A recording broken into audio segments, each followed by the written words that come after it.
Hello everyone and welcome back to the Unexplained Diaries. Here on this channel I share real-life encounters with beings from beyond the skies to help you unwind and drift off to sleep. Before we dive in, I would love to hear from you. Leave a comment and let me know where you're tuning in from. Now, find a comfortable spot, relax, and let's begin.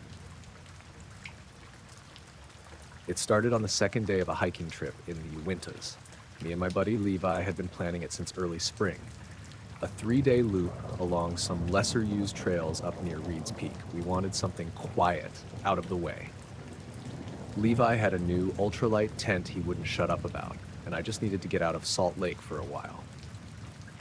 We left on a Thursday morning in late September. Still warm during the day, but cold enough at night to keep most people off the trails. The first day was easy. We parked near Mirror Lake, hiked about 7 miles in, and camped beside a small alpine pond tucked in a little bowl of granite. No one else around. The air was dry and sharp, the way it gets that time of year. You could smell the pine like it was burned into everything. We didn't hear anything strange that night, just the usual stuff. Wind in the trees, water lapping the shore, maybe a few small animals rustling around. The next morning we broke camp early, around 7, and started toward a saddle that would take us across to the western side of the loop.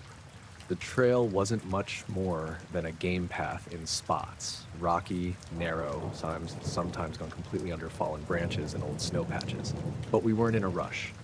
The idea was to make it to the base of a peak called East Notch and camp just below the tree line. Around noon, we stopped for a break at a clearing with a great view of the ridge ahead. There was a little granite outcrop where we sat to eat. Levi was chewing on some jerky and pointing out dumb-shaped clouds when I noticed something weird. It sounded like static, like old TV static, but far away. Not loud, not even loud enough to drown out the wind, just faint and constant, like someone left a radio playing behind a closed door a few rooms away. I asked Levi if he heard it. He stopped mid-bite, tilted his head. "Yeah," he said. I thought it was in my ears or something. We stood up and listened. The sound didn't change with our position, didn't seem to come from any direction, just sort of there. I pulled my phone out to see if we were picking up anything, but there was no service. Just the no signal bar. I had it in airplane mode anyway to save battery. We stood there a few more seconds. The sound faded a little, then came back stronger. Still just static, but now with these little clicks mixed in. Sharp, irregular ones. Kind of like the sound of a Geiger counter, but slower. Levi looked at me and said, "You think it's a plane or something?" I looked up. Clear blue sky, no contrails, no hum, just wind. "No," I said, "it's not moving, it's not going anywhere." We didn't hear it constantly after that. It would fade in and out, sometimes lasting 10 seconds, sometimes a minute or more. It was never loud, never close, just enough to get under your skin. We kept hiking.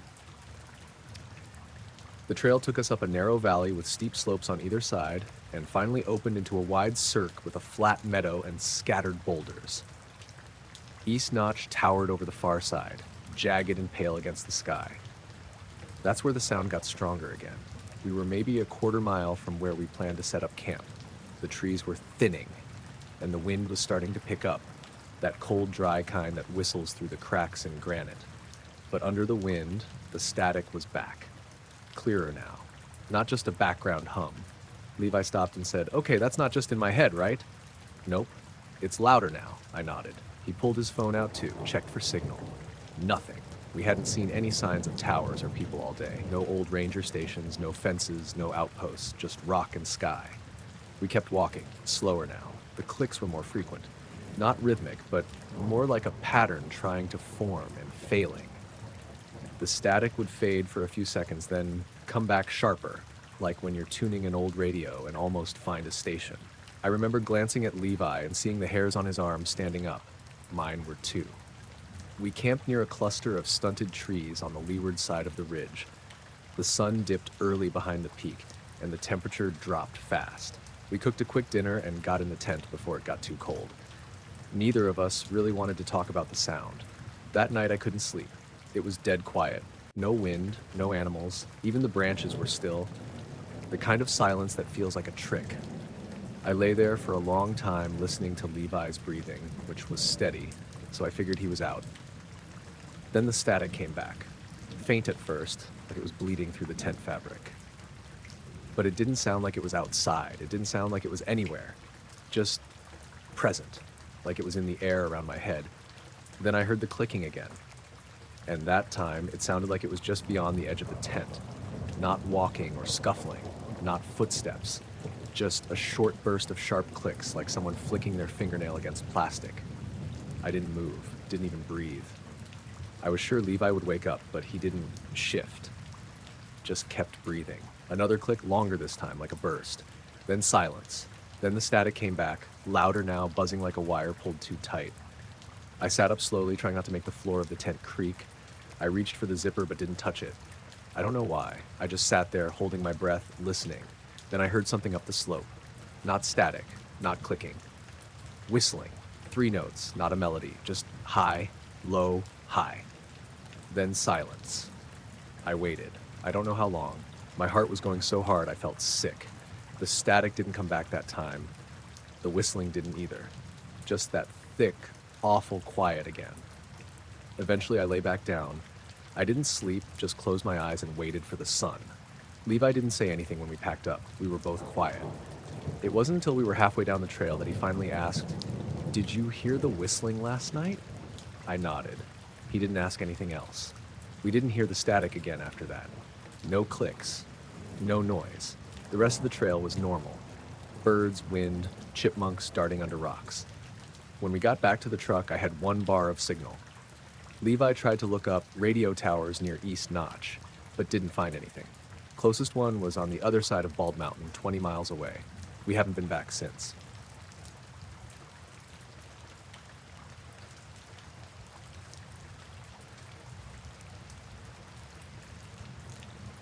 I was driving back from my sister's place in Modesto, heading south toward Fresno. It was a Tuesday, middle of September, hot even after sunset. I'd left her place around 9:30 p.m., not in a hurry or anything.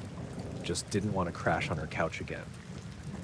I had work the next morning, figured I'd make it home by 11 at the latest. I remember the first part of the drive perfectly. I had the AC on low and the windows cracked just enough to let the air cycle. There wasn't much traffic on 99 and the sky was clear.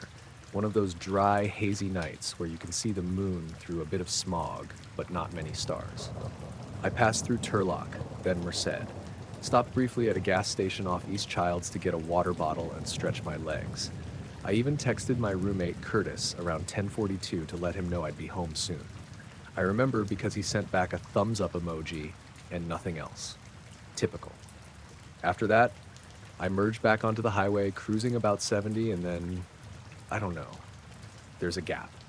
I didn't fall asleep at the wheel. I'm sure of that. I've nodded off driving once before in college, and it felt nothing like this. That time, I caught myself right away, heart pounding, swerving a little. This wasn't like that. There was no moment of losing control. No dream, no snap back into consciousness. Just 1 second I'm heading south outside of Merced, and the next, I'm parked on the shoulder of some 2-lane back road, engine off, headlights off like I'd been sitting there a while. The silence was what hit me first. No hum of the motor, no air vents. It was pitch black, except for a dim orange glow on the horizon, like distant city light. I thought I'd maybe pulled over to look at something and forgotten. Maybe a migraine or something weird. But I don't get migraines. Never have. I checked my phone. Still had it in my lap. The screen lit up. 10:45 p.m. I stared at that time for a long moment because it didn't make sense. I'd texted Curtis at 10:42, which I clearly remembered doing while getting on the highway. No way only 3 minutes had passed. I'd driven for at least 20 miles after that text, maybe more. Then I looked at the odometer. I was about 40 miles farther south than where I should have been. Not on 99 either. According to Google Maps, I was on Avenue 12 near Madera Ranchos, nowhere near the highway, surrounded by dark fields and almond orchards. No street lights, no houses in view, just rows of trees and the faint outline of Sierra foothills in the distance. I sat there for a bit, trying to piece together how I'd gotten there. There was no music playing.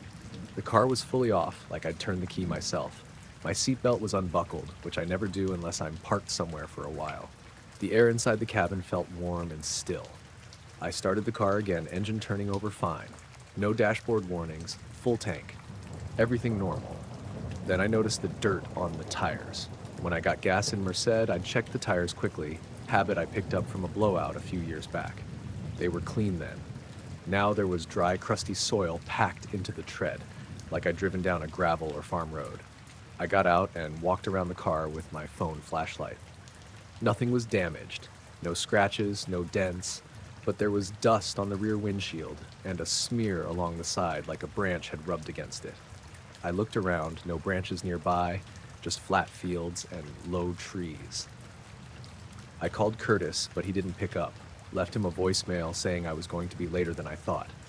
When I got back in the car, I sat for another minute, trying to convince myself I'd maybe zoned out and taken an exit without realizing. But I couldn't remember any turn. No lights, no signs, nothing between that last text and now. I pulled back onto the road and followed it east until I hit Route 41.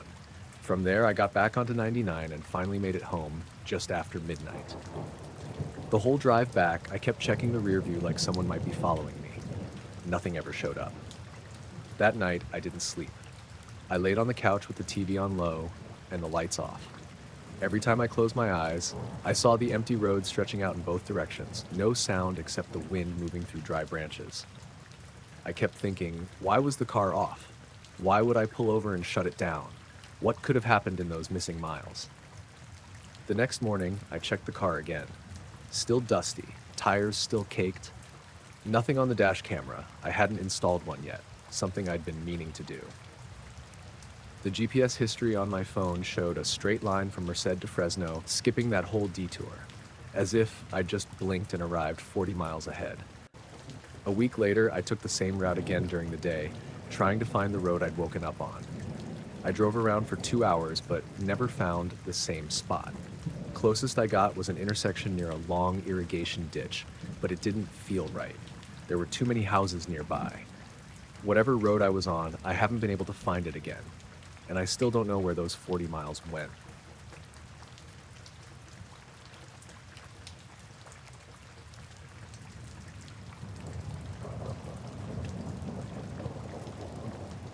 It was the second week of November, up near the Shawnee National Forest, southern Illinois. Cold, but not quite freezing yet, the kind of chill that settles in after dark and sinks into your clothes if you stop moving too long. I'd set up camp near a small clearing a bit off one of the older, unmarked trails. I don't like the public spots, too many people crashing through the brush with cheap gear and no sense of quiet. It was just me and my dog, Greta, a stocky black mutt with shepherd and maybe a bit of lab in her. Hard to tell. She was 8 at the time and still had the energy of a much younger dog. Usually I do these trips alone, but Greta had a nose for deer and a sixth sense for when things weren't right, so I brought her along more and more. The first night was quiet. We'd hiked in around noon, set up camp, and scouted a good area just southeast of a shallow ridge where the woods thinned out. Saw a few sets of tracks. Nothing fresh. No sign of other people, which is how I like it. I cooked dinner over a small fire, gave Greta her food, and we turned in by 9. It was the second night when things got strange. I'd been up in the tree stand since a little before dusk, perched about 15 feet up and tucked between 2 oaks. Greta stayed on the ground below me, tied loosely to the base with enough slack to move around. She doesn't bark unless there's real trouble. That night, she barely made a sound, just shifted now and then, sniffing the air. Around 6:30, maybe closer to 7, the wind picked up. It wasn't strong, just enough to rustle the higher branches and make the air feel colder. I'd been watching a stretch of lowland brush, hoping something would move out before it got too dark to see. But the woods were too quiet, not just no deer, no birds, no rustling in the leaves, not even crickets. I remember thinking that part was strange. That time of year, you usually get at least some night sounds. Then Greta let out this low, drawn-out whine. Not loud, more like a breath with sound behind it. I looked down, and she was staring off past the trees to the west, completely still. Her ears were perked, and her body was tense, like when she sees a coyote. I followed her gaze, squinting through the trees. At first, I didn't notice anything. But then I saw it, just above the tree line, maybe 100 yards out. 3 faint bluish-white lights. Not bright, not blinking. They looked like they were hovering just above the canopy, drifting very slowly. I figured maybe it was a drone at first, some jackass from town trying to get night footage or scare campers. But the lights were too big, too far apart, and they weren't moving like a drone. They floated, barely shifting, but with this kind of unnatural smoothness. No wobble, no sound, nothing reacting to the wind. And that's what really got to me. The wind was blowing west to east, and these lights were drifting west, against the wind. Just gliding there, perfectly stable, like they were on a track the rest of the world couldn't see. I raised my binoculars slowly, cheap but decent Nikons I've used for years, and as soon as I looked through them, the lights were gone. Not just out of frame, but gone. I lowered the binoculars, nothing. Put them back up, still nothing. Greta hadn't moved. She was staring in the same direction, growling under her breath now, this low, pulsing sound she only makes when she's scared. I stayed in the stand for another 20 minutes, scanning the trees, but the lights didn't come back. Finally, I climbed down. Greta was skittish, sticking right to my side, tail down and ears flat. We made it back to camp without seeing or hearing anything else, but I didn't sleep much that night. Around 2 in the morning, I woke up to a weird vibration, not loud, more like a low hum that I felt in my chest and jaw. Greta was up too, staring at the tent wall like she could see through it. I held my breath listening, but I couldn't hear any engine or footsteps or voices. Just the wind and that low vibration, fading in and out like it was pulsing from under the ground. It stopped after maybe a minute, and then everything went dead quiet again. No wind, no forest noise. Greta lay back down, but she kept watching the tent door. The next morning, I figured I'd imagined most of it. Long day, cold air, maybe a dream. We packed up early and hiked out, but I kept checking the tree line behind us. Back home, I pulled the binoculars out and checked them in the backyard, just to make sure they hadn't fogged up or broken somehow. They were fine. Clear as ever. I tried looking at stars through them that night. No issues. I've hunted that area at least a dozen times since then, and I haven't seen anything like those lights again. No one I know in the area has, either. I've asked around, casually, but most people just laugh it off or say I saw a drone or plane. I know what those look like. This wasn't that. The thing that keeps coming back to me is the moment the lights disappeared. It was like they knew I was trying to get a better look. Like they were only there if you didn't look too hard.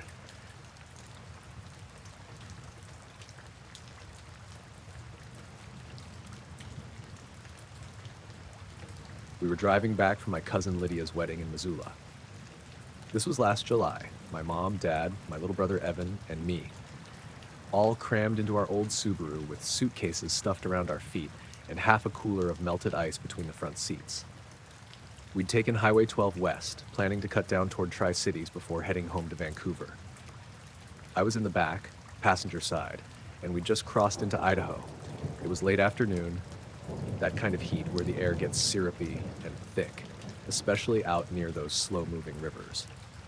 Evan had passed out an hour ago with his face smushed into a neck pillow, and my parents were quiet, both kind of zoning out. We hadn't seen another car in a while. I was just watching the clouds. They were big and slow, all those tall, anvil-shaped summer ones that looked like you could climb them. That's when I saw the glint.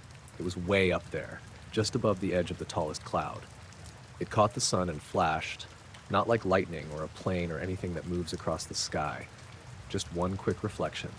But it didn't vanish after that. It stayed in the same spot, like a piece of metal caught in the wind and held there. I leaned forward and pointed. "Hey, what is that?" My mom didn't look. She just kind of nodded without turning her head. "No, seriously," I said. "Right there, in the cloud, something shiny." Dad flicked his eyes up through the windshield. "Where?" "Up above that flat-topped one. Left side. There's like something hanging there." He squinted, then shook his head. "I don't see anything, bud." My mom glanced back at me through the mirror. "Maybe it's just sunlight." "No, it's a thing," I said. "It's not moving." I stared at it for a long time, trying to get a better sense of what it even was. It didn't move like a plane, and it didn't float like a balloon. It just hovered. Not wobbling, not drifting, just stuck there, right above the cloud. A hard little shape, silver, almost sharp-looking. Every few seconds it would catch the light again, just a flick. I looked down to grab my phone from the seat pocket, and when I looked back up, it was gone. Not like it drifted into the cloud or flew off. Just gone. I sat there for a few more minutes, waiting, hoping it would show up again, but it didn't. We stopped at a gas station maybe an hour later, and I asked my dad again, "Did you really not see anything up there?" He gave me this half smile. "I looked where you pointed, but I didn't see anything. No." I looked over at Evan, who was now wide awake and playing some game on his Switch. "You didn't see it either?" He didn't even look up. "See what?" "The shiny thing in the clouds." Nope. That would have been it, probably. Just a weird thing I saw once and couldn't prove. Except it happened again. 2 weeks later, we were at my uncle's house in Battleground. Backyard cookout. My dad's side of the family.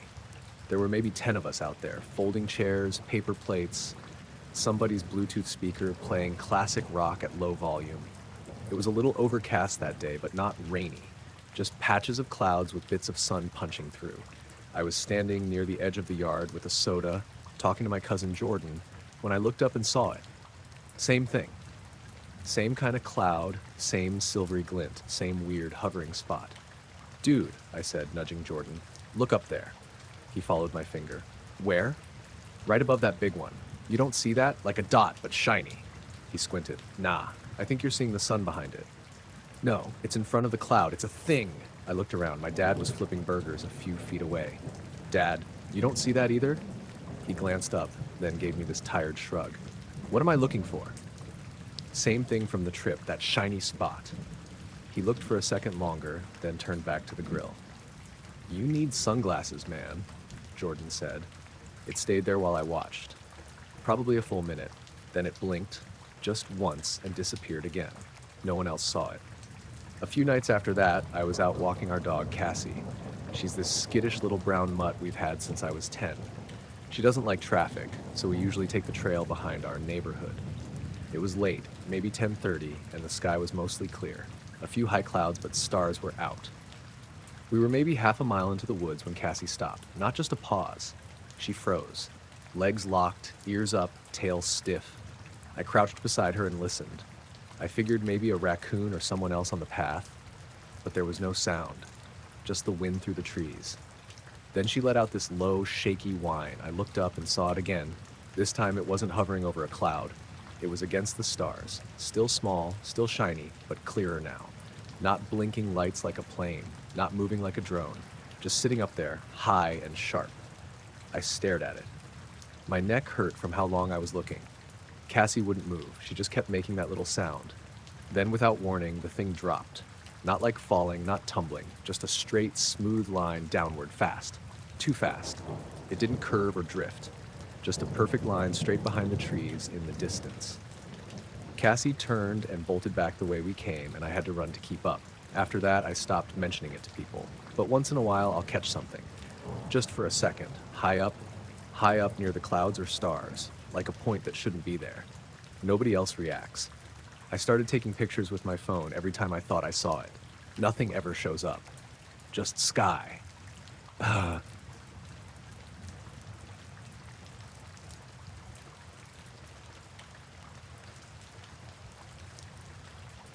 woke up around 3:45 that morning because of the dog.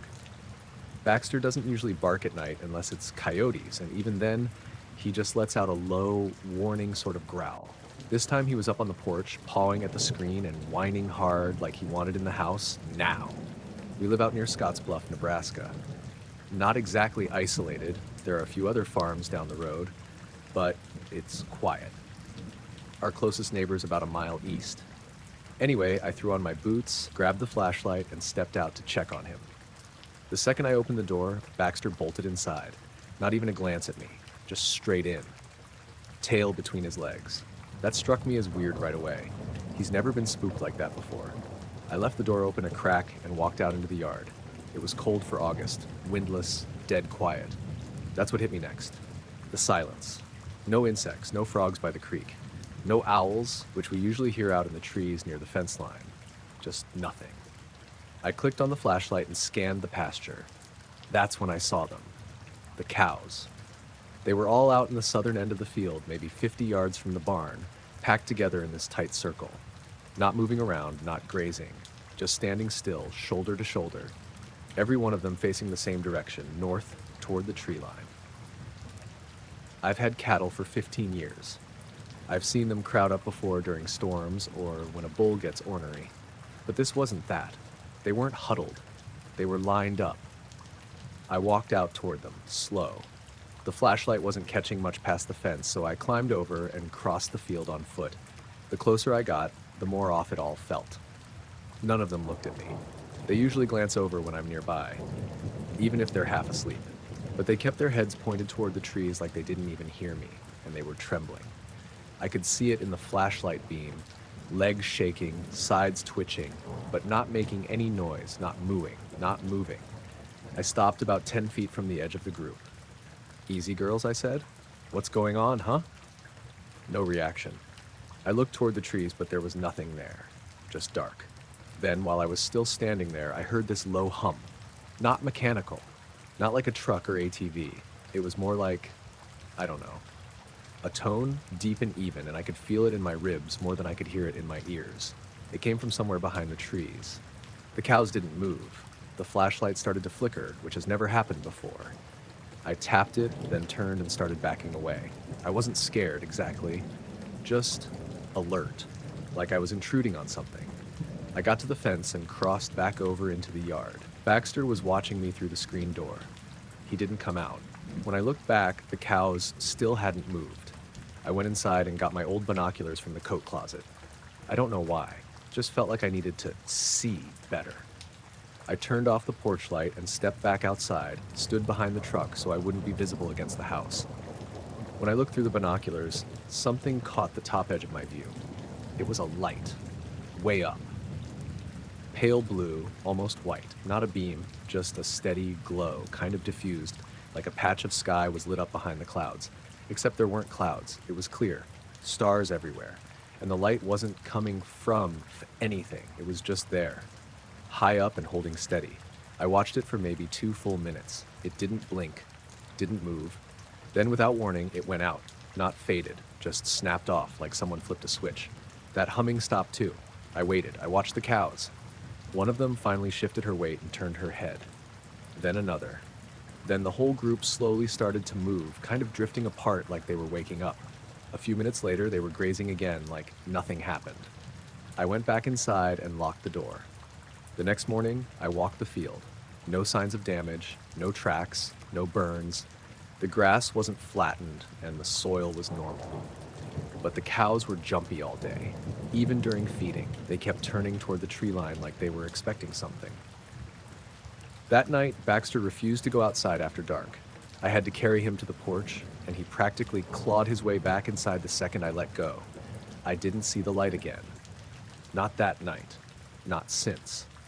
But for about a week, the cows slept closer to the barn than usual. Packed in tight, like they didn't want to be alone.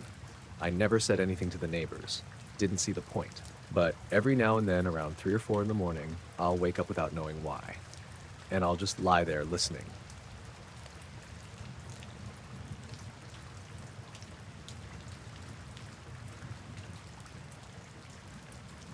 My wife Claire and I were staying at her cousin's cabin in northern Minnesota.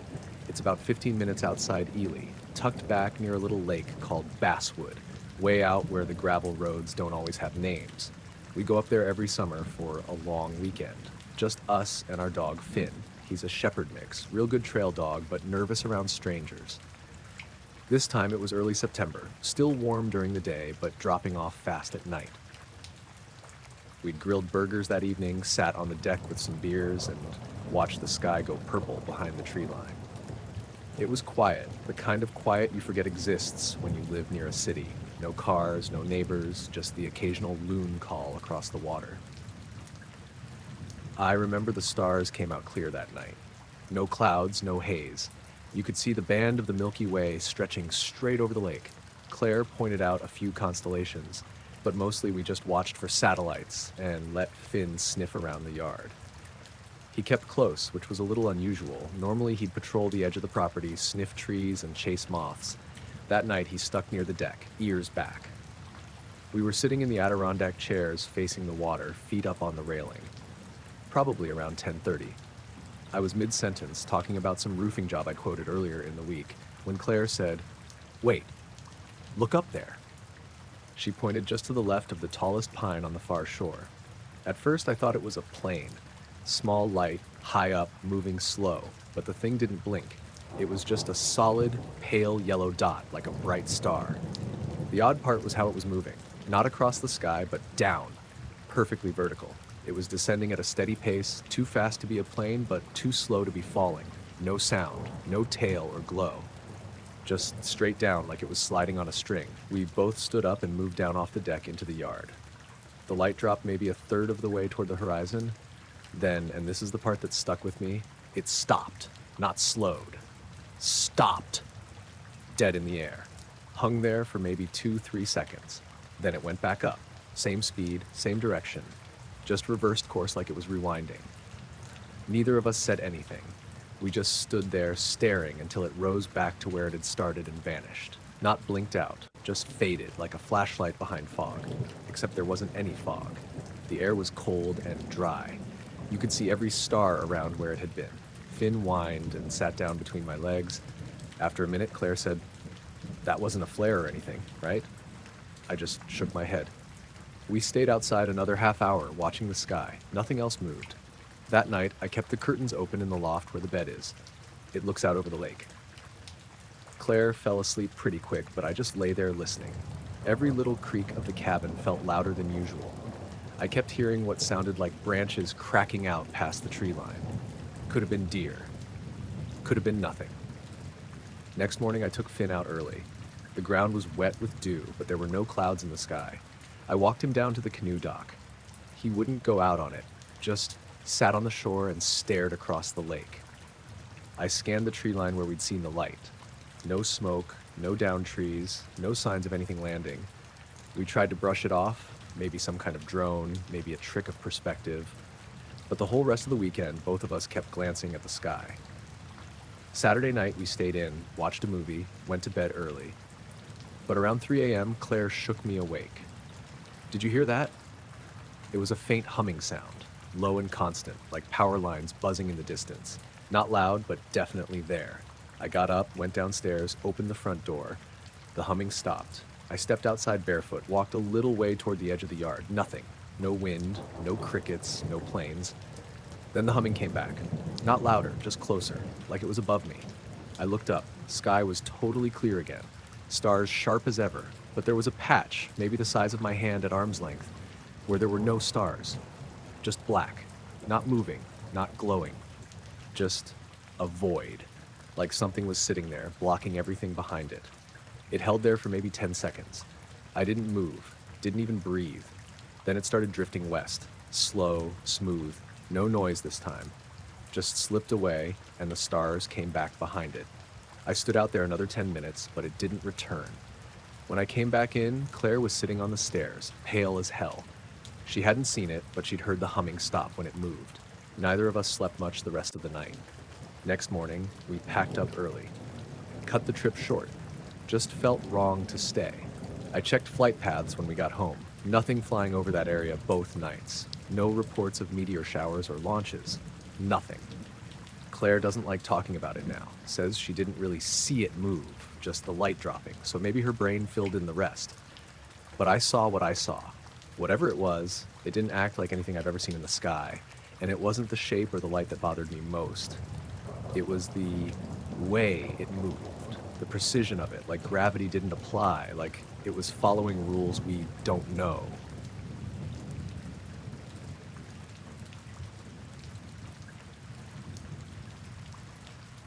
I chase storms for a living. Not professionally, but it's what I do every spring and summer when the weather gets nasty out in Oklahoma. I'm not a meteorologist or anything, just someone who loves the thrill and the raw power of storms. My gear's basic.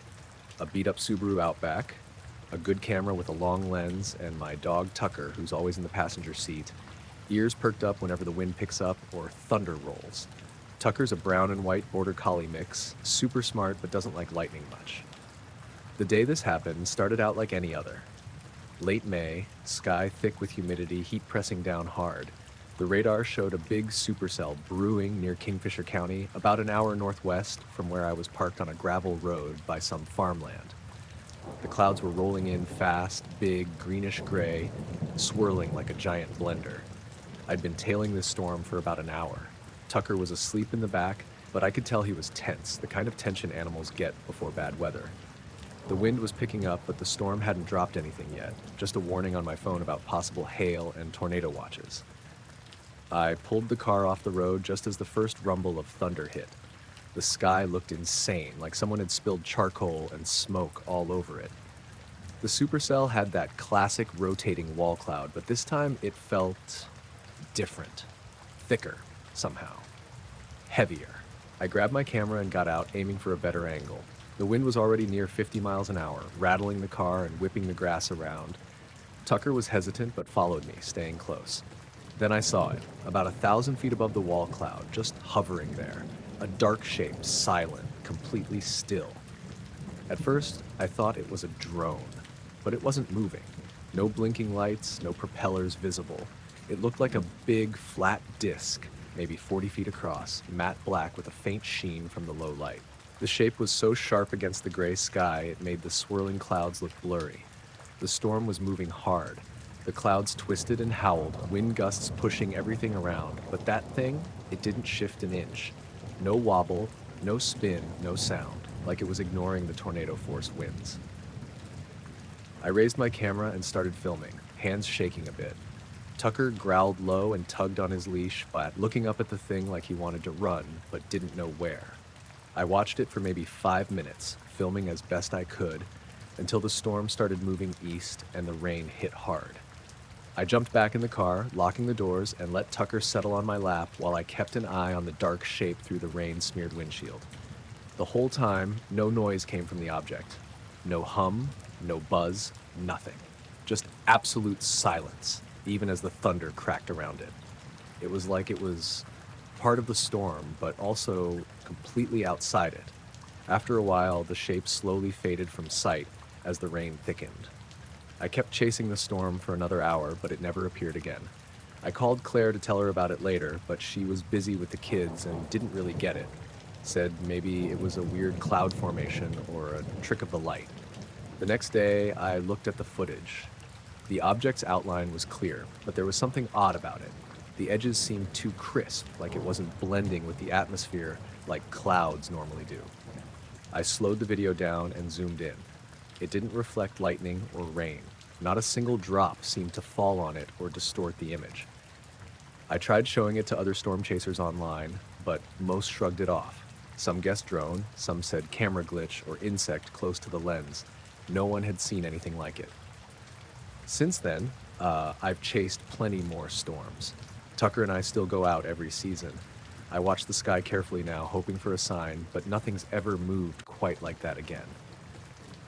That night, under the supercell, watching that silent shape hold steady in the chaos, I felt something weird. Like it wasn't just watching the storm. Like it was watching me. And that's where the feeling sticks. In the back of my neck when the wind shifts, in the quiet right before the thunder breaks loose. I still don't know what it was, but I know what I saw.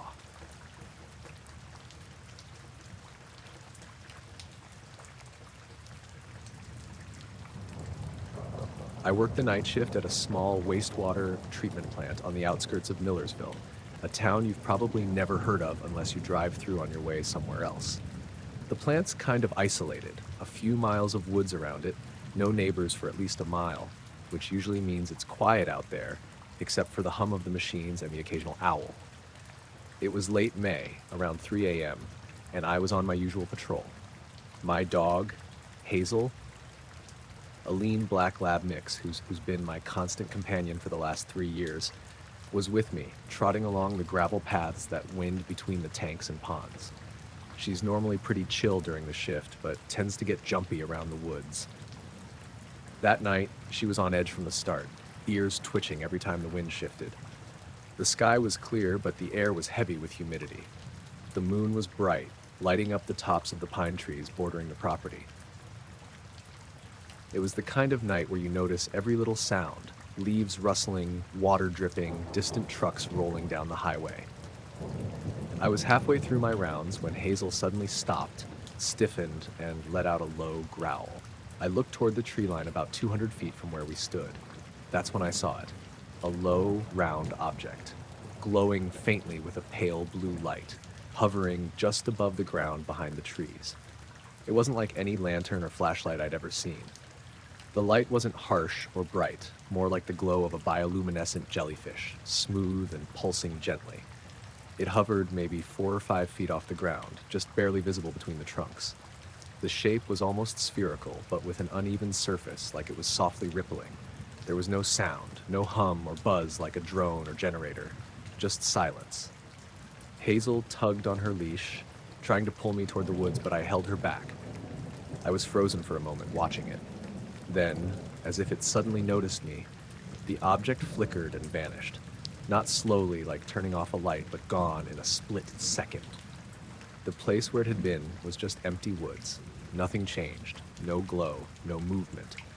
I called Hazel and started toward the tree line, heart pounding. I wanted to see if maybe it had landed, something left behind, a mark on the grass. But when I got there, nothing. The grass was untouched, no crushed leaves or broken branches, not a single sign that anything had been there. I wandered around for a few minutes, scanning the shadows, but it was just forest. I felt like I was holding my breath, waiting for something else to happen, but it didn't. When I went back toward the plant, Hazel stayed close, her tail down, eyes darting into the darkness. I tried to shake off the feeling, but something wasn't right. Over the next few days, I found myself watching the tree line every time I was outside at night. Sometimes I thought I saw faint glimmers or flashes, but when I looked closer, there was never anything there. Hazel would growl or stare too, as if she could see something I couldn't. I checked the security cameras. None of them caught anything unusual. The timestamps on the footage from that night showed the normal flickering of the lights, shadows of branches moving in the wind, but no glowing orb or object. I even asked a couple of coworkers if they'd noticed anything strange, but they just laughed it off, said maybe I was overtired. The strangest part was how real it felt. It wasn't a dream or a trick of the light. I was wide awake, and Hazel's reaction was unmistakable. I don't have any explanation. It didn't communicate or move, didn't change shape, or do anything except appear and disappear. I kept my distance from that part of the woods after that night, but sometimes when I'm alone out there, I swear I can feel something watching just beyond the trees. And Hazel won't go near it. That's the closest I've come to something I can't explain, and I'm not sure I want to get any closer.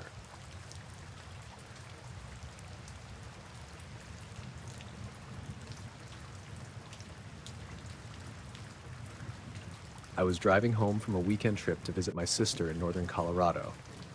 It was late October and the sun had just dipped below the horizon by the time I hit the highway heading back south. I had my old Subaru Outback packed up with my bags and my dog, Jasper, curled up in the back seat asleep. The stretch of highway I was on was mostly 2 lanes, running through this long, quiet valley surrounded by low foothills. Nothing much out there except a few farms and open fields. It was already dark by the time I got there, and the road was mostly empty. I'd been on the road for a couple of hours, just listening to whatever music was on the radio and talking softly to Jasper now and then. The radio station was one of those small local ones, mostly country music and some oldies. It was the only station that reliably came through in this part of the state. As I drove, I noticed something strange. Right around mile marker 118, the radio would cut out, and instead of music or static, I'd hear this rhythmic clicking sound. It wasn't like a normal radio interference, no hiss or crackle, just a slow, steady click like someone tapping a pen on a desk at a regular pace. I didn't think much of it at first, maybe just a glitch in the signal or a loose connection. The clicking would last maybe 30 seconds or so, then the radio would switch back to normal. I glanced down at the odometer, and sure enough, I was right at mile marker 118. The next time I passed that marker, the clicking came again. Same rhythm, same length. This time I was more aware, listening closely, trying to figure out if it was random or something else. I tried tuning to other stations, but the clicking stayed locked to the same spot on that frequency. If I switched stations, the signal would drop to static, but as soon as I went back to that channel, the clicking was there again. I pulled over at a rest area a few miles down the road to stretch and let Jasper out for a bit. The air was crisp and chilly, the kind of cold that sneaks into your bones without warning. While Jasper sniffed around, I stood by the car and looked back toward the highway. The road stretched straight through the valley. No turns or hills that could explain the signal oddity. No radio towers or obvious sources of interference anywhere nearby. Just empty fields and dark hills. I got back in the car and kept driving. For the next hour, every time I hit that mile marker, the clicking came back. It never varied, steady and rhythmic. I tried recording it on my phone, but the built-in mic couldn't capture it well over the road noise. After a while, the clicking started to bother me more than I expected. It wasn't loud or harsh, just persistent and oddly mechanical. It didn't seem random either, more like a pattern. On my fifth pass of that marker, I tried something different. I pulled over a little ways before it, then turned off the radio completely, just to listen. At first, it was silent except for the sound of Jasper breathing and the distant hum of the wind through the fields. Then, just as I crossed mile marker 118, I heard it. Soft at first, barely noticeable, but definitely there. That clicking sound.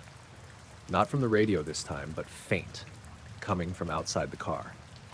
I looked out the window and scanned the dark road and fields, but there was nothing. No cars, no animals, no street lights or signs that could make a noise like that. I rolled the window down a crack. The air was cold and smelled faintly of damp earth. The clicking stopped immediately when I did that, as if it only existed when the window was up. I tried to shake it off. Maybe it was some kind of weird acoustic thing. Maybe the car was picking up something from the radio and somehow channeling it back out as a sound outside. Still, I didn't feel great about being alone in that stretch of road with that strange noise around me. By the time I reached the next town and had clear radio signals, the clicking was gone, and the station played normally again. I checked my phone's GPS to be sure, and yep, the weird signal and clicking always stopped once I left that isolated stretch of highway. Later that night, when I got home, I plugged my phone into my laptop and finally managed to clean up the recordings. The clicking wasn't random, it had a pattern to it. Like Morse code, but not any letters or numbers I recognized. I kept listening to it for a few days, trying to make sense of it. Sometimes it sounded mechanical, sometimes almost like a tapping on metal. I showed the recording to a couple of friends. One's a radio tech, the other's a hiker who knows that area pretty well. Neither of them could explain it. The tech said, interference like that should come from something nearby, radio towers, power lines, or machines, but the area is pretty empty.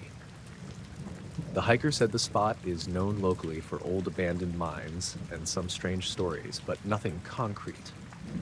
I thought about going back out there during the day, but I never really wanted to be on that part of the highway again after dark. The last time I drove through that stretch, the clicking was back, same as always. But this time I noticed something else, a low, faint light just off the edge of the road, flickering in the distance behind a ridge. It wasn't like headlights or a campfire, more like a soft glow, pulsing gently. I slowed down and squinted, but when I got closer, it was gone. That night I drove home slower, feeling watched somehow, even though no one was around. Jasper stayed quiet in the back seat, but I could tell he was uneasy too. I haven't been back to that road since. The clicking keeps playing in my head sometimes, a slow, steady tapping at that mile marker, like a message I can't quite understand.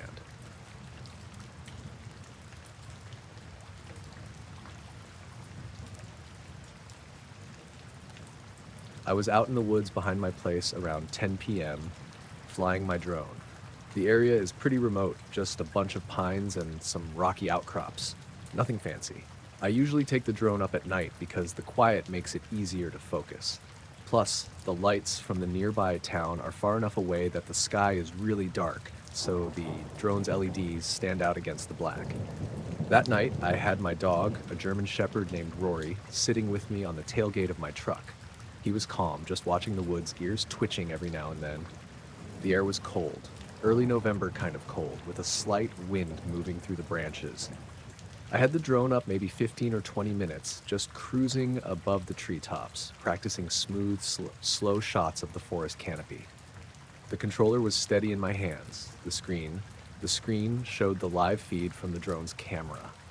Around the 5-minute mark, something weird happened. The drone suddenly wobbled like it lost control for a second or two. I remember it dipping sharply, and I slammed the joystick to correct it. It stabilized pretty quickly, but it definitely freaked me out. I checked the controller for warnings or errors. Nothing unusual popped up. The battery was fine, GPS signal strong. I brought the drone down slowly and landed it safely on a flat rock near the edge of a small clearing. Rory perked up but didn't bark or anything. I was about to pack up and call it a night when I decided to check the footage before turning off the controller. I'd seen weird glitches with drone cams before, so I wasn't expecting much. But when I watched the clip from right before the wobble, something caught my eye. There's a spot just above the treetops where the drone's camera caught something. I say something because it's not like a bird or an animal. It's a shape, kind of oval, a little wider than tall, and it's completely still in the frame. No movement at all. The edges are soft, like it's slightly blurred, but the shape itself has this faint, dull glow to it, like a pale light behind a thin veil. What really got me was the silence on the audio. The drone picks up wind and the faint rustle of the trees, but right where this shape is, the ambient sounds just drop out. It's like a pocket of silence in the forest. I rewound the clip several times, zoomed in, adjusted the brightness and contrast. The shape never moves. The drone flies around it, but it stays there. No blinking lights, no flashes, no wings or limbs.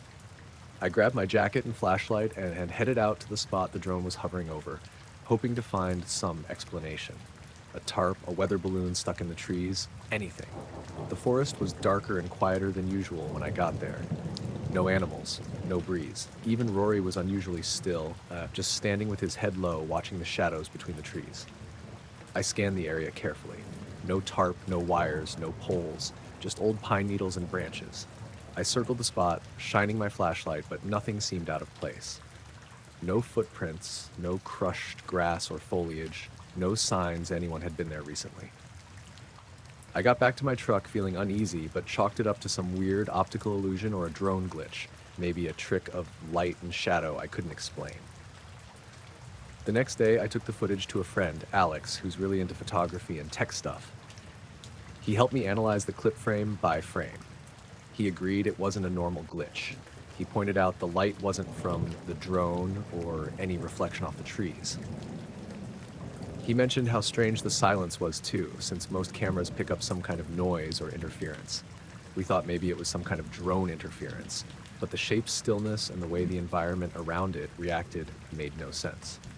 A couple nights later, I went back out to fly again, this time with my neighbor Sarah, who's got a similar drone. We flew side by side, trying to capture the same area. Just before reaching that spot, both our drones experienced some kind of signal lag. 1 second of loss of control, then back to normal. Same as my first flight.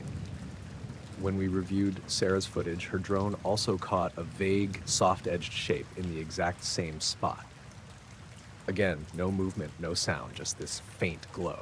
That time, I noticed something else. On Sarah's video, right before the shape appears, there's this strange ripple in the air, like heat waves, but cold, almost like a distortion or shimmer. Neither of us could explain it. We tried going there at different times during the day and night, but the drones never showed it again. After a few more attempts, the feeling of being watched started creeping in. Whenever we were near that spot, Rory would growl low and wouldn't come close. Sarah said she felt her skin crawl and didn't want to be there alone. One night after I got home from work, I sat down to watch the footage again. I noticed that in the frames just after the wobble, my phone screen briefly flickered like it was struggling with the video file. Then the player crashed. I tried opening the file on my computer, but it was corrupted in that same exact section. I don't know what to make of it. The shape is there, frozen in the air, silent and unmoving, but every time I try to get closer or understand it, it vanishes or my equipment glitches out. I stopped flying my drone near that spot, and honestly, I don't even like driving by that area much anymore. Rory still gets uneasy when we pass by the edge of the forest. staring up into the trees like he sees something I don't. I guess some things just don't want to be found.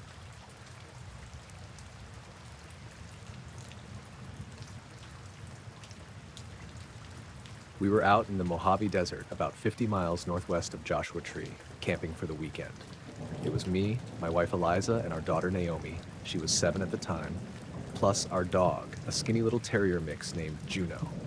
We'd chosen a spot on BLM land away from the campgrounds to get some real quiet. The sky was wide open out there, endless stars, the kind of place where you can see the Milky Way without any city glow. It was late April, and the days were warm, but the nights still got pretty cold. That first night, after we'd eaten and settled in, I went to start a small fire to keep us warm. Eliza and Naomi were inside the tent reading a book by flashlight. Juno was sniffing around the edges, chasing lizards or whatever desert critters come out at night. I was about 20 feet away from the tent, tending the fire, when I first noticed it. It was faint, like a whisper carried on the dry wind. I thought maybe it was the usual desert noises, the wind shifting through the scrub or a pack of coyotes in the distance. But then it got clearer, and it didn't sound like any animal or human I'd ever heard. It was voices. Multiple voices, whispering in a way that sounded like they were all talking at once, overlapping. But I couldn't understand any words. It wasn't English or Spanish or anything familiar, just soft murmurs, strange and urgent. I called Eliza over, and she stopped what she was doing to listen. Naomi peeked out of the tent, curious. Juno's ears perked up, and the dog started growling low, but she didn't bark. We all just stood there, quiet, trying to make sense of it. The voices seemed to be coming from just above the tent, like maybe right in the air, not on the ground or in the distance.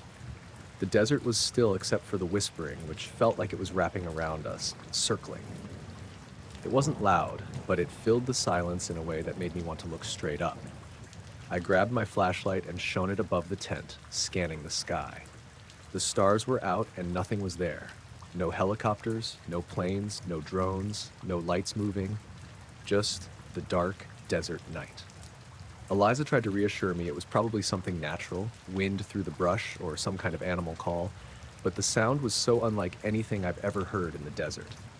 I know the desert has its weird noises, but this felt different, more deliberate, like a conversation we weren't meant to understand.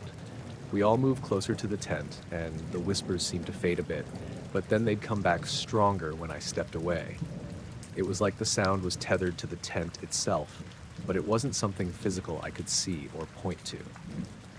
Later, when Naomi was falling asleep, she whispered something about the people in the sky who were talking to her.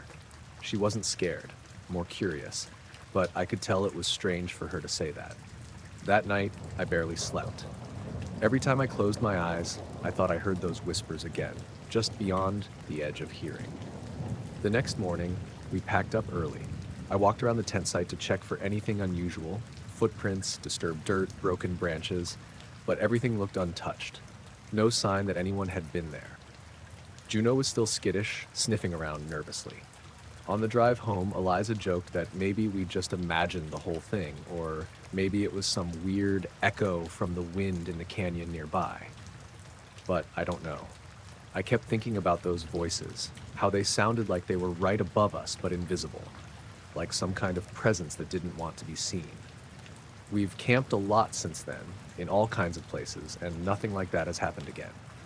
But every now and then, when I'm outside at night and the wind is just right, I swear I hear faint whispers, not in any language I know, but the same quiet murmurs from that desert night.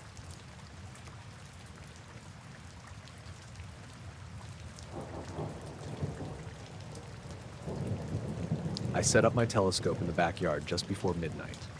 The sky was clear, unusually clear for early spring around here in southern Oregon. I'd been looking forward to a solid night of stargazing for a while, had the whole weekend off, no work, and the city lights were finally low enough after the late curfew to make a decent view. My dog, Luna, a quiet black Labrador with a tendency to sit perfectly still for hours curled up nearby on the grass. I figured she'd nap while I scanned the sky, and honestly, that's what I wanted too. Just a calm, quiet night outside. I'd been tracking the usual constellations, Orion slipping westward, Cassiopeia rising near the horizon. I'm no expert, just an amateur who likes to learn by watching the night sky. The telescope was my late dad's, old but sturdy, and it had a cracked lens cover I'd taped up. Nothing fancy, but it got the job done.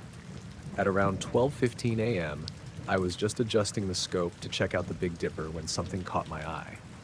It was subtle at first, a cluster of stars that didn't look quite right, like they were rearranging. I blinked a few times and focused harder. The stars in that small patch of sky seemed to shift positions.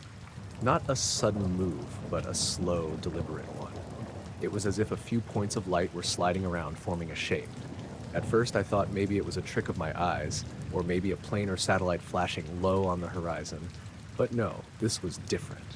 The stars settled into a pattern that looked almost like a symbol. Not anything I'd seen before in any constellation chart, just a series of lines connecting some of the brighter points.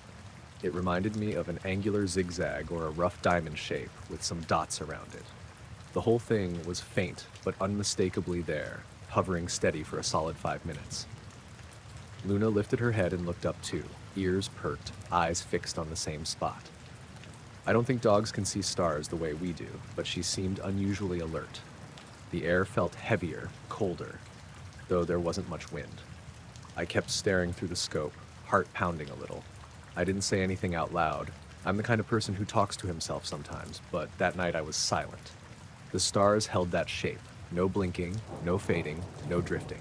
It was like they were paused, frozen in that strange pattern. Then, just as quietly as they'd moved, the stars scattered. The points of light slipped back into their normal places, resuming the usual random twinkle. Orion's belt, the familiar shape, was back where it belonged. The sky looked normal again. I rubbed my eyes, checked the telescope for any issues. Nothing had moved. No clouds, no planes. The neighborhood was still, the streetlights dimmed by the late hour. Luna got up and walked over, nudging my hand for attention. I wasn't sure if I should say something or just sit with it. I kept scanning the sky for a while longer, but the stars stayed normal. The next morning, I tried telling my sister about it, but she just laughed and said I was seeing things. I even checked online, looked through star maps and astronomy forums. No reports, no explanations. A few nights later, I went back outside with the telescope, hoping to catch something else. Anything. The sky was cloudier that night, and Luna stayed inside. While adjusting the scope, I noticed a faint humming sound, almost like a low-frequency vibration. It wasn't constant, but it rose and fell, almost like a pulse. I thought maybe it was traffic or some machinery, but the nearest road was a mile away, and nothing else sounded close. The humming lasted about 10 minutes, then stopped. The stars stayed steady and silent, no patterns this time. That humming made me uneasy. I kept checking my surroundings, felt like something was watching from the treetops, but I never saw anything. I kept going back those nights, but nothing else happened. The stars never moved again, and the humming never came back. I still look up when I can, though. Every now and then, I think about that pattern and the quiet pulse in the night. It's like a message, but one I can't understand.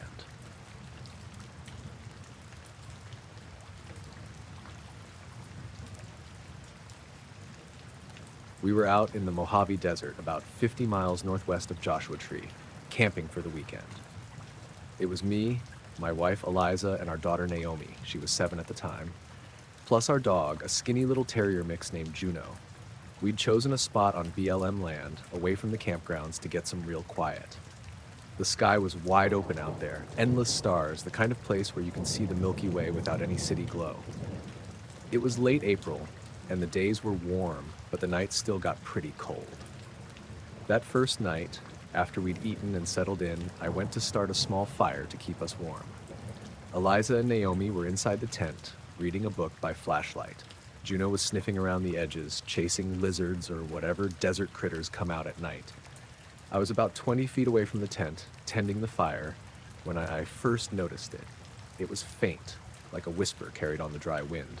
I thought maybe it was the usual desert noises, the wind shifting through the scrub or a pack of coyotes in the distance. But then it got clearer, and it didn't sound like any animal or human I'd ever heard. It was voices, multiple voices, whispering in a way that sounded like they were all talking at once, overlapping. But I couldn't understand any words. It wasn't English or Spanish or anything familiar, just soft murmurs, strange and urgent. I called Eliza over, and she stopped what she was doing to listen. Naomi peeked out of the tent, curious. Juno's ears perked up, and the dog started growling low, but she didn't bark. We all just stood there, quiet, trying to make sense of it. The voices seemed to be coming from just above the tent, like maybe right in the air, not on the ground or in the distance. The desert was still except for the whispering, which felt like it was wrapping around us, circling. It wasn't loud, but it filled the silence in a way that made me want to look straight up. I grabbed my flashlight and shone it above the tent, scanning the sky. The stars were out and nothing was there. No helicopters, no planes, no drones, no lights moving, just the dark desert night. Eliza tried to reassure me it was probably something natural, wind through the brush or some kind of animal call, but the sound was so unlike anything I've ever heard in the desert. I know the desert has its weird noises, but this felt different, more deliberate, like a conversation we weren't meant to understand. We all moved closer to the tent, and the whispers seemed to fade a bit, but then they'd come back stronger when I stepped away. It was like the sound was tethered to the tent itself, but it wasn't something physical I could see or point to. Later, when Naomi was falling asleep, she whispered something about the people in the sky who were talking to her. She wasn't scared, more curious, but I could tell it was strange for her to say that. That night, I barely slept. Every time I closed my eyes, I thought I heard those whispers again, just beyond the edge of hearing. The next morning, we packed up early. I walked around the tent site to check for anything unusual. Footprints, disturbed dirt, broken branches, but everything looked untouched. No sign that anyone had been there. Juno was still skittish, sniffing around nervously. On the drive home, Eliza joked that maybe we just imagined the whole thing. Or maybe it was some weird echo from the wind in the canyon nearby. But I don't know. I kept thinking about those voices, how they sounded like they were right above us but invisible, like some kind of presence that didn't want to be seen. We've camped a lot since then in all kinds of places, and nothing like that has happened again. But every now and then, when I'm outside at night and the wind is just right, I swear I hear faint whispers. Not in any language I know, but the same quiet murmurs from that desert night. I was out flying alone one late afternoon, just a regular flight from my small private airstrip near Bend, Oregon, out over the Cascade foothills. The sky was clear, but starting to get that soft golden light you get in early fall, the kind that makes everything look a little warmer than it really is. I had my old Cessna 182 up about 7,000 feet, just cruising along and enjoying the quiet. After decades as a commercial pilot, I still liked the simplicity of these solo flights. No schedules, no passengers, just me and the plane. I usually don't bother much with radar when I'm flying out here. It's mostly clear airspace, and I trust my eyes and instruments. But this time, I decided to keep the little portable ADS-B receiver hooked up just for fun. It's a tiny device that shows you other aircraft nearby on a tablet screen, mostly so small private pilots like me don't accidentally get too close to anyone else. I wasn't expecting much out here in the wilderness. About 40 minutes into the flight, I was following a straight heading southwest, skimming over some pine forests and river valleys. The little screen was showing a few blips, mostly distant private planes or gliders. Then one of the blips caught my eye. It was moving strangely. Not like the other planes that had predictable paths, but this one seemed to mimic me exactly. At first I thought it was just a coincidence, maybe some plane flying roughly parallel, but it kept pace with me, matching my every turn and climb with exact precision. When I banked right, the blip banked right too, same rate and angle. When I climbed, it climbed. When I leveled off, it stayed level. It was like I had a shadow on radar. I started to feel a little uneasy. I looked out the window, scanning the sky for any other aircraft, but there was nothing. No contrails, no lights, no shapes, just the endless blue and forested hills below. I checked the ADS-B device again. The blip wasn't blinking or showing any call sign, just a dot moving perfectly in sync, never drifting more than a few hundred feet away, sometimes closer. I radioed Bend Approach just to check if anyone else was in the area, but they said no one else was on their radar near me. No traffic at all. That made it worse, honestly. I was staring at a radar blip that was moving exactly like me, but no one else saw it. I tried a few maneuvers, a gentle turn left, then a steep climb, then a quick descent. The blip did the exact same thing every time, staying locked on. My heart rate was creeping up. I'm a calm guy, been through plenty of turbulence and tight spots, but this was something else. After about 10 minutes of this, I leveled off and started to watch closely, wondering what this thing was trying to do. And then, just as smoothly as it had appeared, the blip disappeared. No gradual fade or loss of signal. One moment it was there, the next it was gone. I stared at the screen for a long time after that, but nothing else showed up. I kept flying the route back home, eyes peeled for any sign of another plane, but all I saw was empty sky. When I landed, I took a screenshot of the radar display on my tablet and showed it to a few pilot friends. Some joked it was a drone or a glitch, but no one had ever seen anything that moved that way, so precisely without being visible. I thought maybe I'd misread it, but I kept replaying it in my head. The way it moved perfectly in sync was something I just couldn't explain. I've been flying for nearly 40 years and never encountered anything like that. No sound, no visual, just a silent, invisible shadow on my radar that mirrored every move until it vanished. I don't know what it was, just something that followed me through the sky and then disappeared, like it was never really there.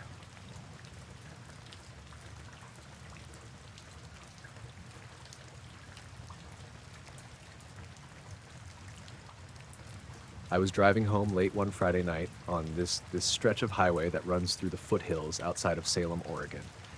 It's the kind of road that's mostly empty at night, just long, winding asphalt through trees and some open fields, and it's usually quiet, except for the occasional truck or late-night commuter like me. That night, it was clear and cool, early spring with a little chill in the air but no wind. I'd just gotten off a double shift at the diner where I work, and I was tired, looking forward to crashing once I got home. I was about halfway through the drive, maybe 10 miles out of town, when I noticed something weird up ahead. At first, it looked like a plane was hovering right over the highway. I don't mean flying low or anything normal. It was just there, completely still, hanging maybe 50 or 60 feet off the ground. No lights blinking, no sound, nothing. Just a dark shape against the clear night sky. I slowed down and blinked a few times, thinking maybe it was some kind of crane or a weird drone or even a helicopter, but the way it just hovered without any noise threw me off. There was no blinking light on it at all, which is strange for anything flying over a road. As I got closer, I saw it start to rotate slowly, like it was turning around an invisible axis. The shape was kind of triangular, but nothing I recognized from any aircraft I'd ever seen. The edges were smooth, and it didn't look like it had wings or rotors. Just this silent, dark mass that was moving slowly in place. I gripped the steering wheel tighter, feeling a little uneasy. My headlights didn't seem to shine on it properly. The surface was almost absorbing the light. I kept watching it in my rearview mirror as I passed underneath. It didn't move forward or sideways, just rotated slowly, completely silent. I couldn't see any support, no cables, no poles, no engines. I wasn't the only one who saw it. A few weeks later, I found a local online forum where people were talking about the same thing. Drivers reported seeing this dark triangular shape hovering in the exact same spot along the highway, usually between 10:30 and midnight. Everyone described it the same way. Silent, no blinking lights, slow rotation, no visible means of support. A couple of people said their phones lost signal or their GPS acted weird around that stretch of road. I didn't notice that myself, but I didn't check either. I was just glad to get home. The next time I drove that way, I tried to leave later, hoping to see it again or at least figure out what it was. I got there around 11:15 p.m., and for a while, nothing, just the quiet road, the smell of pine, and my headlights cutting through the dark. Then, out of nowhere, the same dark shape appeared, hovering over the same spot, rotating slowly. I slowed down like last time, watching carefully, but I swear, my radio started to cut out, like static crackling in and out. The signal was spotty for a few seconds, then came back. The thing didn't move or make a sound. I thought about stopping and getting out of the car, but something made me stay put. I kept my eyes on it as I drove past again, but by the time I was 10 miles down the road, it was gone. I told a coworker about it, but he just laughed it off, said I was probably tired or imagining things. Another driver I talked to said they saw the same thing about a month earlier, but thought it was a weather balloon or a military test. That made me wonder if it was some secret government stuff, but I'd never seen a balloon just sit still and rotate like that, and no noise doesn't add up. The weirdest part was how calm it felt. Not like you'd expect, right? You'd think seeing something like that would freak you out, but I was just quiet. Like the thing didn't want me to be scared or anything. Just there, watching. After a few weeks, I stopped driving that route late at night. I figured it was better not to mess with whatever that was. One night, I was coming back from a friend's place, about 2 a.m., and I noticed headlights behind me. Thought it was someone just catching up, but as I glanced in my mirror, the car behind me slowed down too, then stopped on the shoulder. I pulled over to see if they needed help or something. The driver was a woman named Laura, a local from down the road. She told me she'd seen the same dark shape hovering over the highway that night and had been too creeped out to drive past it. We talked for a bit, and she said she felt like the thing was watching her too, like it was waiting. Neither of us could explain what it was or why it just sat there spinning slowly. The next morning, I went back out with my phone camera, hoping to catch something. But no matter how many times I passed that spot during the day, the shape never appeared. It was like it only showed up at night, in the dark. I never saw it again after that last sighting, but every time I drive that highway at night now, I glance up, half expecting to see it hovering silently, rotating, waiting. No flashing lights, no noise, just there, watching.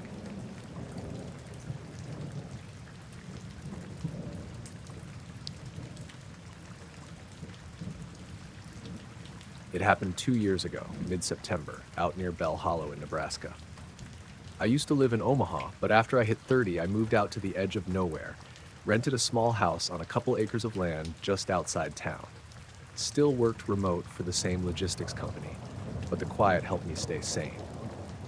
I ran every day, sometimes just a few miles, sometimes a full 13 if my legs had it. I like to start late, less sun, less traffic, more time to think. The moon was high and bright that night, almost full. Cool air, dry ground, no wind. There's this stretch behind my house, a dirt road that cuts through old farmland. Most of it's flat fields, overgrown with weeds, some busted up fences, rusting irrigation rigs no one uses anymore. My usual loop took me down county line, around 2 old silos and back along a narrow path next to the creek. I brought my headlamp, but barely used it. Moonlight lit everything up just fine. About 3 miles in, I stopped to stretch near the break in the fence where the trail hits the open field. I remember I could hear the crickets, distant dogs, even a barn owl somewhere off to my left. I remember how clear the air smelled. I remember noticing how quiet it was, but not in a weird way. Just peaceful. I was jogging again, slow and steady, when I caught it. It moved left to right across the field, maybe 100 yards ahead, something long and narrow, like a dark ripple. At first I thought it was a deer or a coyote, but the way it moved didn't make sense. It didn't leap or bound or walk. It glided like it was skimming the surface of the grass. And fast, way too fast. It covered maybe 60 feet in a couple seconds and vanished behind a thicket of scrub brush near the far fence line. I stopped, pulled my earbuds out, nothing. No sound, no rustling, not even a single blade of grass bent in the direction it moved. I waited for maybe 10 seconds, squinting hard. My eyes were adjusted to the moonlight so I could see pretty far, but whatever it was didn't come out again. I told myself it was probably a bird or some weird optical thing, maybe a shadow from a plane overhead. I even looked up, half expecting to see blinking lights, but the sky was completely empty, just stars and the moon.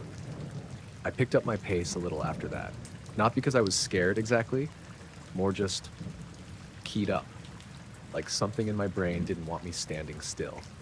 I looped past the silos and came back around to the trail behind my place. That whole section follows the creek for maybe half a mile, and there's trees on both sides. Usually, it's peaceful. That night, I kept checking over my shoulder. I wasn't hearing anything. No branches breaking, no footsteps, but I couldn't shake the feeling that something was off. Right before I hit my driveway, I saw it again.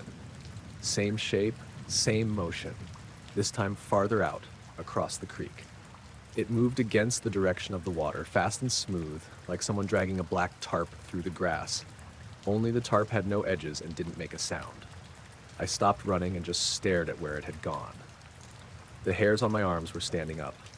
I didn't feel cold, just suddenly aware of every noise or lack of noise around me.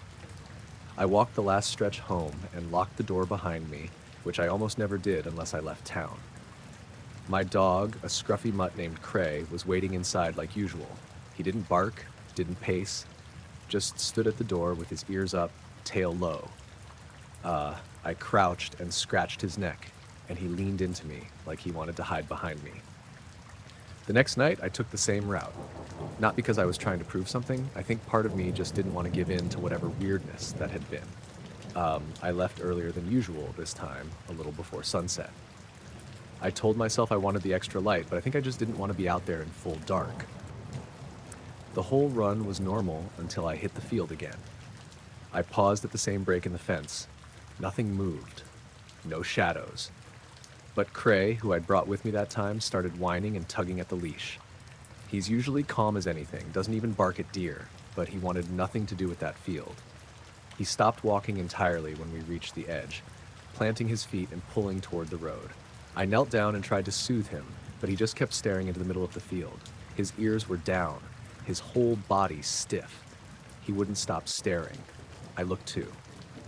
I didn't see anything, but my skin prickled. Not like I was being watched, more like I was too visible. Like standing on a stage in front of an audience I couldn't see. I gave in and we turned around, ran the loop backward. Cray relaxed as soon as we were back under trees. A few days later, I mentioned it to Evan, my neighbor across the road. He's ex-Navy, pretty rational guy, spends most of his time fishing or rebuilding old motors. I just asked if he'd ever seen anything weird out by the old McCall field. He shrugged and said, "Couple nights last year I saw lights hovering over that ridge. Figured it was a drone or some weather thing." I asked what kind of lights. He said, "White, didn't blink. Just sat there, silent." He didn't elaborate and I didn't push. That same night, around 11, I took Cray out back for a pee. There's no street lights out there, so everything was dark except for the porch light and the moon. He sniffed around like usual. I leaned on the railing, watching the tree line. Then he stopped and growled, low and quiet, not at anything specific, just facing the direction of the field again. I scanned the horizon, still nothing, but I remember this tight feeling in my gut, like being pulled forward, almost like vertigo, but horizontal. I went cold all over, and for no reason I could name, I reached down and picked Cray up. He's not a small dog, but I carried him inside and shut the door behind us. That was the last time I ran that path at night. I kept to the road after that, or went out in the mornings instead. I didn't see the shape again, but sometimes on very clear nights, I'd get that same weird feeling, like being too exposed, like something knew where I was. I never saw it up close. I never heard a sound. But every time I think about how fast it moved, how it didn't displace the grass or make wind or even spook the birds, I feel wrong. Like something broke a rule I didn't know existed, and I still don't know what it was.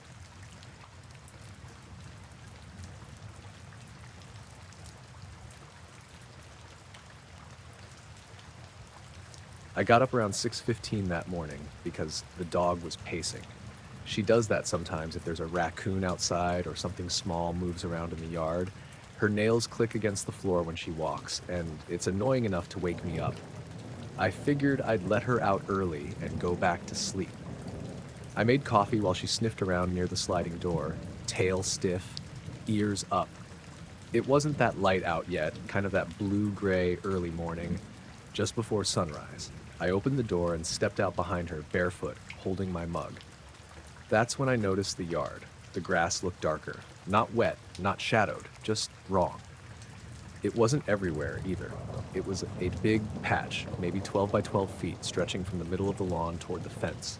The way the porch light hit made it look like soot, fine and black, like powder. At first, I thought it was ash, We've had wildfires in the summers before, and sometimes you'll get flakes landing far from the actual fire. But this wasn't like that. It wasn't floating down, it had already settled. When I stepped closer, it looked like it had been sifted evenly across the grass. No wind streaks, no clumps, just a smooth, even layer like someone laid down a tarp of powder and peeled it off clean. I leaned down and touched it. It stuck to my fingertips a little, dry, fine, almost like graphite dust, no smell. My dog didn't even leave the porch. She stood there, just staring at it, tail low. I called her a few times, but she wouldn't move forward. Eventually, she backed up and went back inside. I stood out there for a while, not really sure what to do. It didn't look dangerous, but it was definitely weird. I checked the sky, thinking maybe there'd be some sign of smoke or a jet trail or something. But it was clear, cold and still. I ended up taking a few pictures with my phone. The flash kind of washed it out, but you could still tell the color shift. I texted one to my neighbor, Marcy, who's lived next door since I moved in. She's the type who likes to stay on top of weird neighborhood stuff, drones, power outages, that kind of thing. She didn't reply, but it was early. Around 8:30, I went out again to take another look, and the stuff was gone. I don't mean blown away or rained out. It hadn't rained, there wasn't a breeze. I mean gone. Like someone vacuumed it up, grass and all. The lawn was back to normal color, maybe even cleaner than usual. No streaks, no damp spots, no footprints, not even mine. The thing that really threw me was the porch steps. I'd stepped in it barefoot earlier. I remembered walking back inside and seeing a couple dark smudges on the top step, but now they were gone too. I went back in and checked the floor. Nothing. No grit.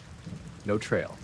I'd made a note to wipe it up later, but it was like I never touched the stuff. I thought maybe I imagined the whole thing, but I still had the pictures. And when I looked at them again, they made it worse. The photos were real, time-stamped, same yard, same patch, clearly visible. But I could have walked someone out there an hour later and shown them nothing. My dog refused to go outside the rest of the day. She sat by the door sometimes and looked, but every time I opened it, she backed up, wouldn't step off the threshold. I even picked her up once and tried to set her down in the yard. She scrambled right out of my arms before I even got 2 steps down and ran back inside. I called Marcy again around noon, and she answered. Said she didn't see anything weird in her yard, but her dog had been acting off too. Just low energy, wouldn't go near the back fence. That's the one we share.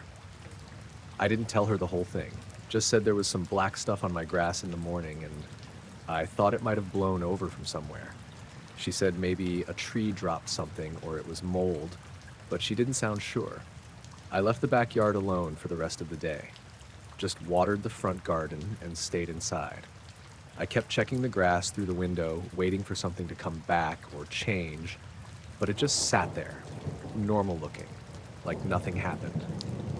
That night, I took the dog for a walk instead of letting her out back. She usually loves sniffing around the lawn before bed, but not this time.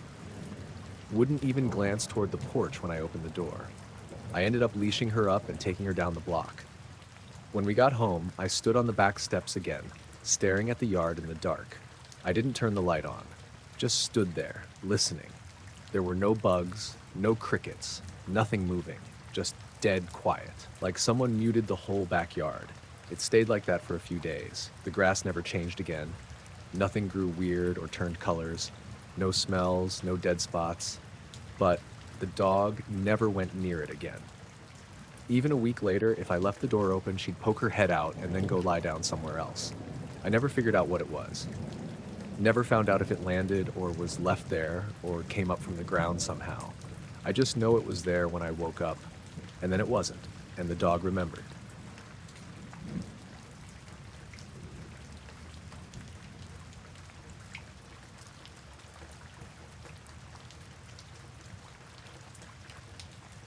I was sitting on the porch just after 10, same as most nights. Had the house lights off, just me and the crickets. It was one of those warm evenings where the air feels thicker than it should, like it hasn't decided if it's done being summer yet.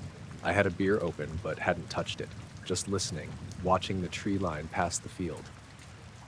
I live out past town, maybe 15 minutes into the hills. The only thing across the road is my field, and past that is just woods. no neighbors in sight. That's always been the appeal. That night I noticed it because the color didn't match anything else. There's a cell tower farther out, and sometimes the lights catch weird in the haze. But this wasn't like that. This was a solid orange light, low over the field, maybe 20 feet off the ground. It wasn't flickering, it wasn't moving fast, just there. Still. At first I thought maybe it was someone flying a drone. People do that now. So I stood up and walked out a bit, just to get a better look. It didn't make any noise, not even a hum. And I realized as I got halfway to the edge of the porch that the usual night sounds had stopped. No crickets, no frogs, no distant owls, just quiet. All at once, like someone had pressed mute. I didn't notice it fading out. It was more like it all cut off the second I stepped off the last porch board onto the dirt. That made me stop. I stood there, maybe 5 feet out from the house, facing the field. The sphere was still there, orange, glowing, not casting a beam like a flashlight or anything, just a kind of ambient light all around it. The grass underneath didn't even look lit up. It was like the thing glowed, but nothing around it did.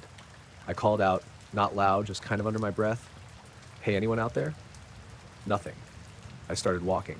The dry grass had a crunch to it under my boots, but the sound felt wrong, too sharp.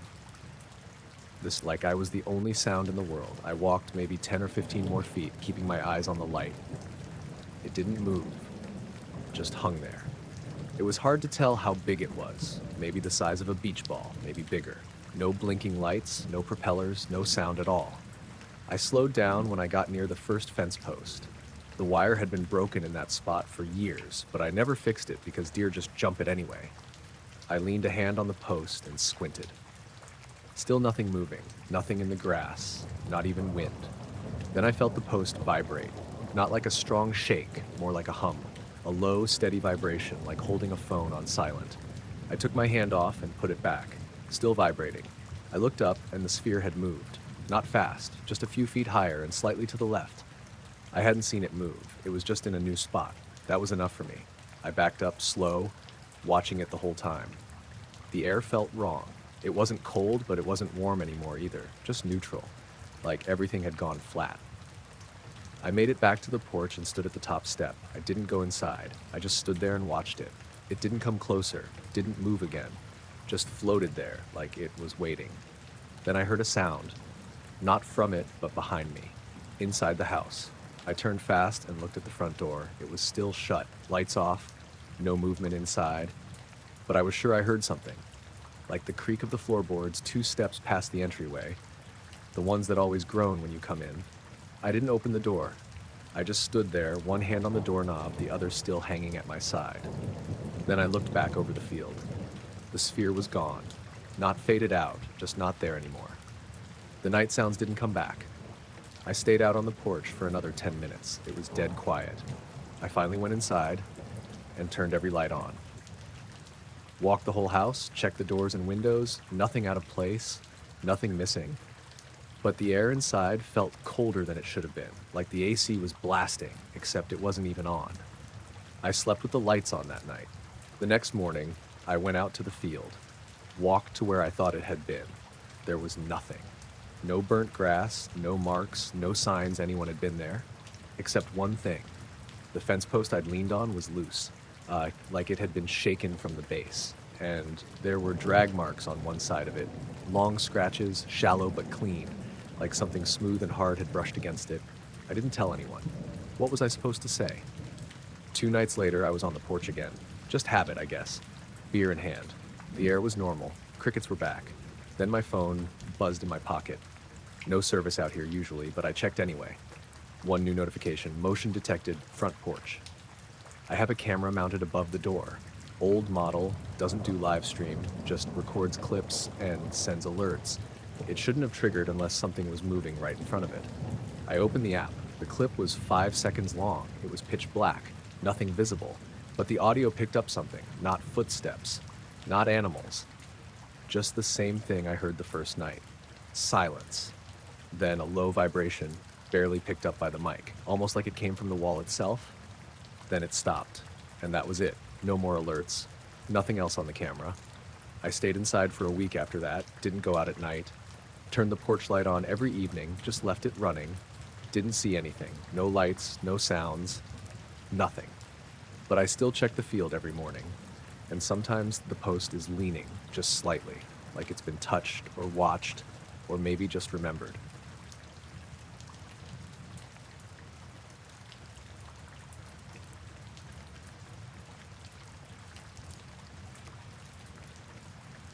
We were night fishing at Lake Edgerton, me and my cousin, Neil. This was late September, right after that first cold snap when the mosquitoes die off, but the water's still warm enough for bass to bite. We'd pulled up to our usual spot a little after 8, set up the rods, cracked a couple beers. No big plan, just killing time. The lake's pretty big but shallow, with thick pine woods surrounding most of it. We were on the south side, the bank that slopes into reeds. We parked Neil's truck on the gravel pull-off and hiked maybe 20 yards to a little open stretch by the water. It's not a campsite, just a gap in the trees where someone dragged in a log to sit on. We've been using it for years. It was around 10:30 when we saw it. We'd been sitting for maybe an hour and a half, chatting on and off, mostly quiet.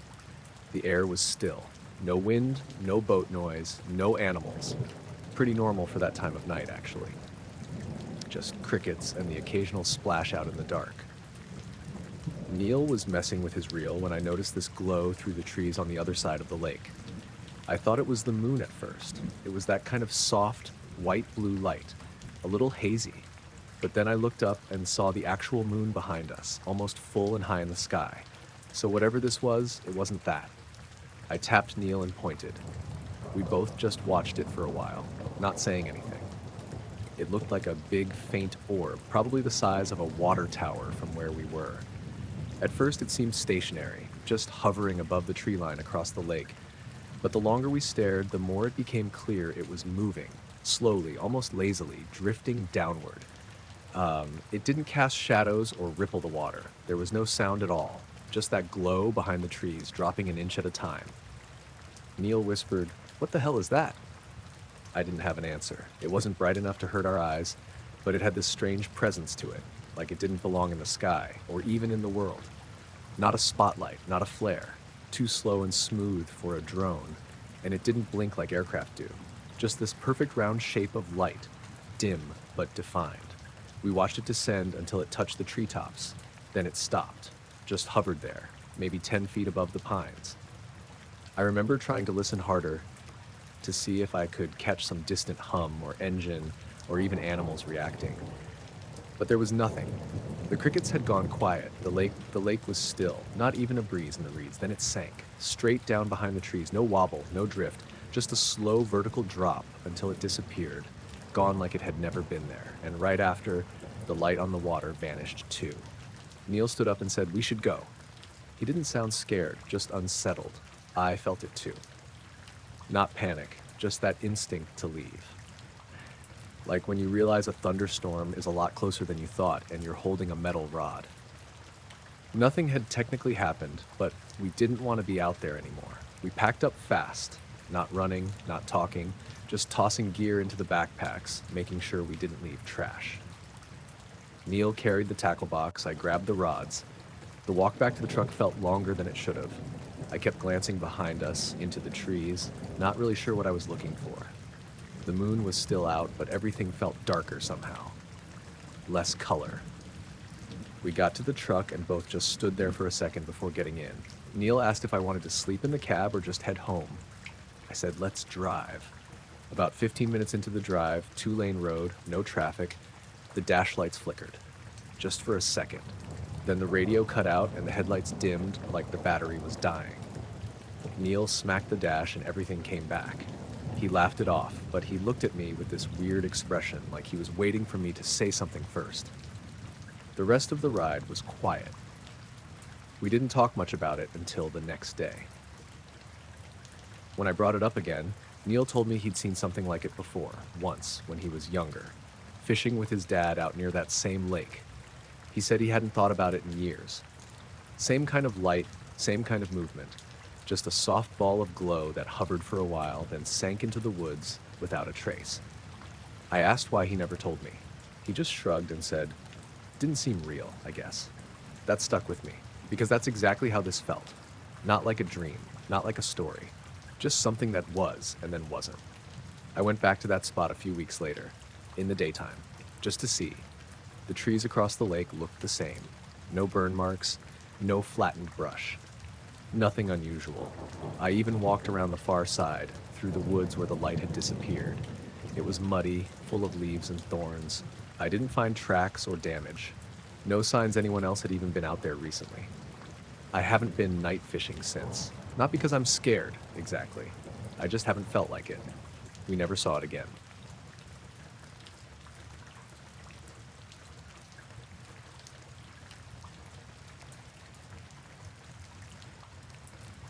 I was out in my backyard around midnight, setting up my camera to take some shots of the moon. I'd been studying astronomy for a while and liked to practice with my own gear whenever I could. That night, the moon was nearly full, hanging low and bright in a clear sky. I wanted to get some close-up shots of the craters and the shadows across the surface. I'd set up the tripod and attached my DSLR with the telephoto lens. I live on the edge of a small town, so the light pollution isn't great, but the moon's bright enough, it doesn't really matter. I was pretty focused on adjusting the settings, making sure the exposure was right, and waiting for the moon to clear a thin haze that was drifting through. After a few test shots, I switched to continuous shooting mode. My plan was to get a bunch of photos in a row and pick the best one later. I didn't expect anything unusual, just some good pictures to work with. I remember it was really quiet, just the occasional rustle of leaves in a light breeze. I kept an eye on the moon through the camera's LCD, waiting for that perfect moment where the shadows gave the best contrast. Then, out of nowhere, I noticed something moving across the moon's surface in the live view. It was a dark shape, like a shadow, but it wasn't just a spot or a mark. It was definitely something moving. I stopped and zoomed in with the camera's controls to try to get a better look. The shape was big, too big for a bird or an airplane. I thought maybe it was a satellite or some kind of debris, but it moved strangely. The silhouette was smooth, almost oval-shaped, and glided slowly across the bright surface. I kept taking pictures, trying to catch the whole movement. It crossed the moon from one edge to the other in less than a minute, and then it disappeared behind the other side. At first, I thought maybe it was some kind of optical glitch or a smudge on the lens or sensor, so I checked the lens carefully and wiped it down. But when I looked at the photos on my camera screen, the shape was there in every shot, moving in sequence. I downloaded the photos to my computer and zoomed in even more. The shape was definitely consistent, not a blur or artifact. The edges were smooth but distinct. I couldn't find any planes or birds that would show up like that against the moon, especially since the shape was so large. And satellites usually look like tiny dots moving fast, not a dark form crossing the whole face. After staring at the pictures for a while, I felt a little uneasy. It wasn't like the usual astronomy excitement I get. It was quiet but felt heavy, like something watching or moving above me. The next night, I tried to get more pictures, hoping to catch something similar or explain what I saw. The sky was clear again, same setup, but nothing happened. No shadows, no shapes, just the moon, quiet and still. In the days that followed, I kept thinking about the shape. I showed the photos to a few friends who study astronomy too. They suggested things like clouds passing in front of the moon or camera glitches, but none of it fit what I saw in the images. I started paying attention to the night sky more. Sometimes, I noticed strange lights moving silently at odd speeds, too slow for planes, too fast for normal aircraft. They'd hover or shift direction with no sound. But I couldn't get a camera on them, and when I tried to point my telescope, they vanished. One night, I was out late again, just watching the moon without the camera. I caught a faint humming sound, low and distant, almost like a generator running far away. It was so soft I thought I was imagining it. But then, the feeling of being watched came back. I glanced around, but the street was empty, the houses dark and quiet. No cars, no people, only the moon, glowing bright overhead. Over the next week, I felt this presence sometimes, like someone or something was just outside my vision, but when I turned, there was nothing there. It was never close, but always nearby. My sleep got worse. I'd wake up sweaty, heart pounding, but couldn't remember any dreams. Sometimes, there'd be moments I couldn't explain, like losing a few seconds or minutes. I'd look at the clock and be unsure if time had passed normally. One night, I left my camera outside on the tripod after shooting for a while. When I checked the footage the next morning, there was a series of shots with the moon, but right before the dark shape appeared, there was a faint shimmer in the air above the treetops behind my yard. It wasn't a reflection or glare. The air looked like it was bending or warping for a moment, just for a second, then returned to normal. After that, I stopped going out late with the camera. It felt like whatever was up there didn't want me to watch too closely. Still, the pictures remain on my hard drive. I look at them from time to time, trying to figure out what I saw, but nothing fits. Just a dark shape moving slowly across the moon, bigger and stranger than anything it should be. And sometimes, when I look up at the night sky now, I wonder if it's still there, watching from somewhere I can't quite see.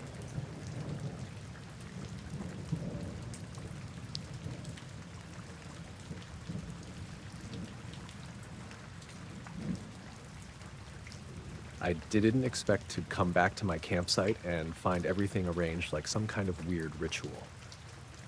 I'd been out on the Pine Ridge Trail, a stretch of woods a couple hours east of Asheville. It was early September and the weather was cool but clear, dry enough for a good fire the night before. I was solo hiking and camping, which I usually prefer, except this time something didn't sit right. I'd left camp around 9 a.m. that morning, planning to hike a few miles further to the overlook and back by afternoon. Rosie, my golden retriever mix, stayed with me the whole time, except I'd tethered her to a tree while I went down a rocky slope to check out a small stream. That was around 11:30. When I got back, the campsite was off. I swear it was exactly as I'd left it, except it wasn't. All my stuff was moved, and it was arranged perfectly in a circle, like someone had taken their time placing every item down. My backpack, tent poles, shoes, even the little stove, and fuel canister. Rosie was loose, standing right in the middle of the circle, looking at me like she didn't understand what was going on. I had no idea how long it'd been like that, but the grass beneath the circle had these faint scorch marks. Nothing heavy or burned through, just kind of darkened and brittle, like a campfire that barely caught. But there was no ash, no smell of smoke, just those faint rings pressed into the dirt. At first, I thought maybe some other campers had come through while I was gone, but no one else was around, and there was no sign anyone had been near. No footprints, no trash, no evidence of people at all except this arrangement. I started gathering my stuff back together, but it felt wrong. Every time I moved an item, Rosie growled low and kept staring into the trees around us. I checked the woods all around the site. No signs of anyone. That's when the quiet started feeling strange. Usually this part of the trail is full of bird song or the rustle of small animals, especially in the morning. But the woods were dead silent. No wind, no bugs, no birds, nothing. Just the occasional snap of a twig, but only when I moved. I packed up as fast as I could, Rosie never leaving my side.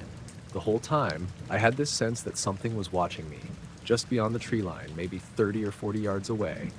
But every time I glanced over, there was nothing. The hike back was tense. The silence followed me the whole way. No birds, no squirrels, nothing usual for a forest. Rosie stayed close, ears pricked, muscles tense. When I reached the trailhead parking lot, I pulled out my phone to check the time. It was nearly 3 p.m. I'd been gone maybe 4 hours total, but it felt like more, like time was off somehow. The strangest part came when I got home that evening. I unpacked my backpack, and among the gear was a small patch of scorched grass stuck to the bottom of my water bottle case. It was dry, brittle, and smelled faintly of something burnt, but I couldn't figure out where it came from. It wasn't part of the campsite dirt, and I didn't recall picking it up anywhere else.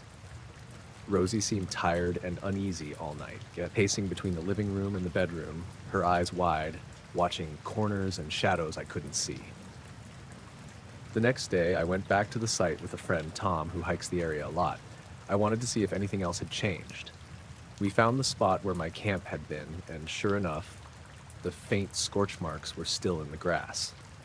Tom looked closer and said the pattern was weird, like a rough circle with tiny arcs radiating out from it, almost like a symbol.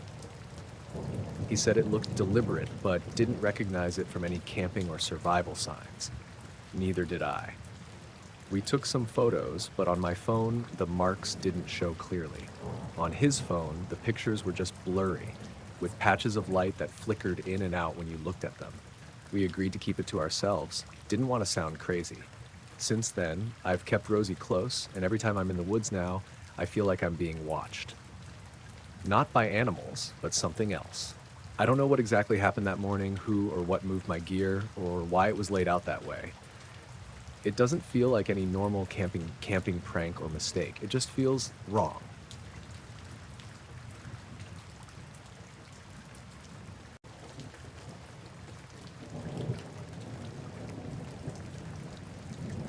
I was driving back from my sister's place in Dighton, cutting through the back roads like I always do to avoid the tolls. It was close to 1 a.m., early March. Cold, but not snowing.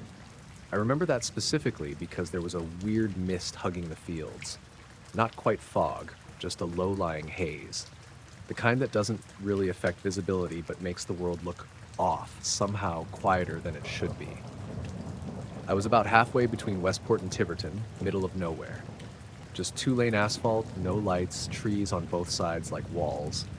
I had the heater on low and the radio tuned to some oldie station out of Providence. It was playing Baby Come Back or something like that. I wasn't really listening, just kind of zoning out. Then the song cut off mid-chorus. Not a fade, just gone. Silence for maybe 3 seconds, and then this sound started up. It wasn't static, not quite. It was more like a rush of air layered with whispers. Not clear, not words I could understand. It was like 10 people whispering at once in another room with the door shut. Nothing about it felt like a normal signal. I thought maybe I'd drifted out of range of the station, but when I hit the seek button, it just bounced between identical versions of the same sound. Every frequency, FM, AM, didn't matter. All of it was that same hiss-whisper mix. I figured something was wrong with the radio. I shut it off, then back on. Still the same. Unplugged my phone to try Bluetooth. Nothing. It wouldn't connect. The screen on the dash just froze like it was stuck loading. I pulled over about a mile later, more out of frustration than anything. No shoulder, just a patch of grass where a dirt path split off into the woods. I killed the engine and sat there, listening. Everything outside was dead quiet. No crickets, no wind, not even the usual ticking from the engine cooling down. The radio was still on. That same static whispering coming from the speakers. Lower now, but still there. I stepped out of the car to see if maybe there was interference from something nearby. I don't even know what I thought I was going to find. The second I closed the door, it hit me how cold it was. Not freezing, but colder than it should have been for March. And the mist was thicker there. It clung to my clothes the way ocean air does, but there was no salt, no smell at all. I stood by the driver's side and looked around. No lights in either direction. No houses. No movement. I tried my phone. No signal. Not even the emergency SOS icon. That part bothered me more than the radio. I'd driven that road plenty of times. There was always at least one bar. I got back in the car and kept going. Slowly. The mist wasn't letting up, and I was starting to feel this pressure in my ears, like when you're driving up a mountain. It wasn't painful, just enough to notice. I cracked the window to equalize it, but nothing changed. I made it another 5 or 6 miles before I started seeing those weird light reflections, the kind that flash off your windshield from nowhere. Except they weren't coming from behind me. They were in front, flickering just past the trees.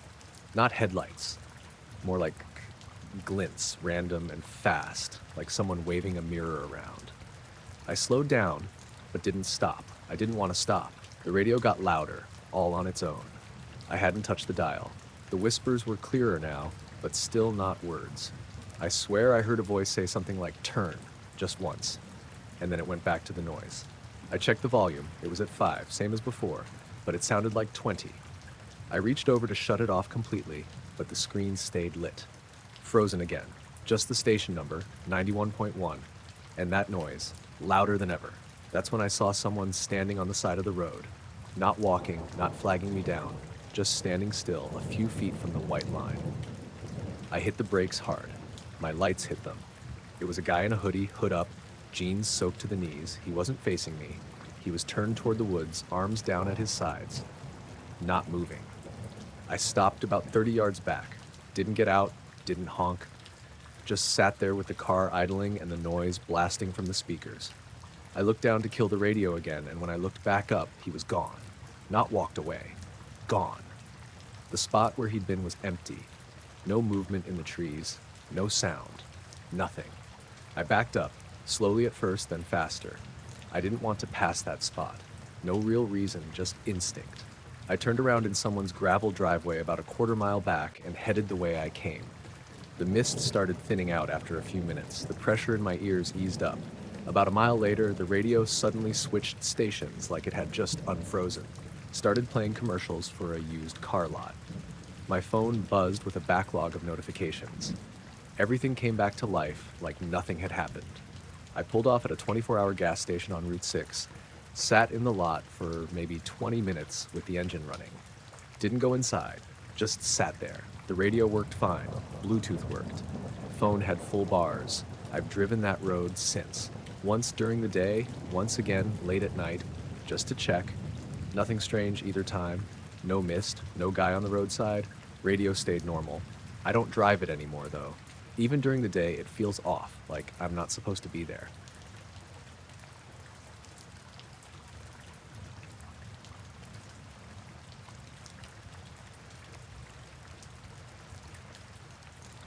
I left my sister's place in Hutchinson around 11:40 p.m. It was one of those summer nights that never fully cool off, even after the sun's long gone. Dry heat clinging to everything, especially the inside of my truck, which hadn't seen working AC in about a year. I had the windows down and a warm breeze coming through, just enough to keep me from sweating through my shirt. The drive from Hutch back to my place in Nickerson is about 35 minutes if you don't get behind a tractor or someone hauling a camper. Just flat, open Kansas highway most of the way, with a few grain elevators breaking up the horizon and long stretches of soy fields on either side. About 5 or 6 miles out of town, I noticed a bright light in the sky up ahead. I assumed it was a plane at first, not unusual with the Wichita airport an hour or so southeast. But it wasn't blinking. It just sat there, bright and still, maybe a little bigger than the usual plane light. White, not bluish like a star. I didn't think much of it at first.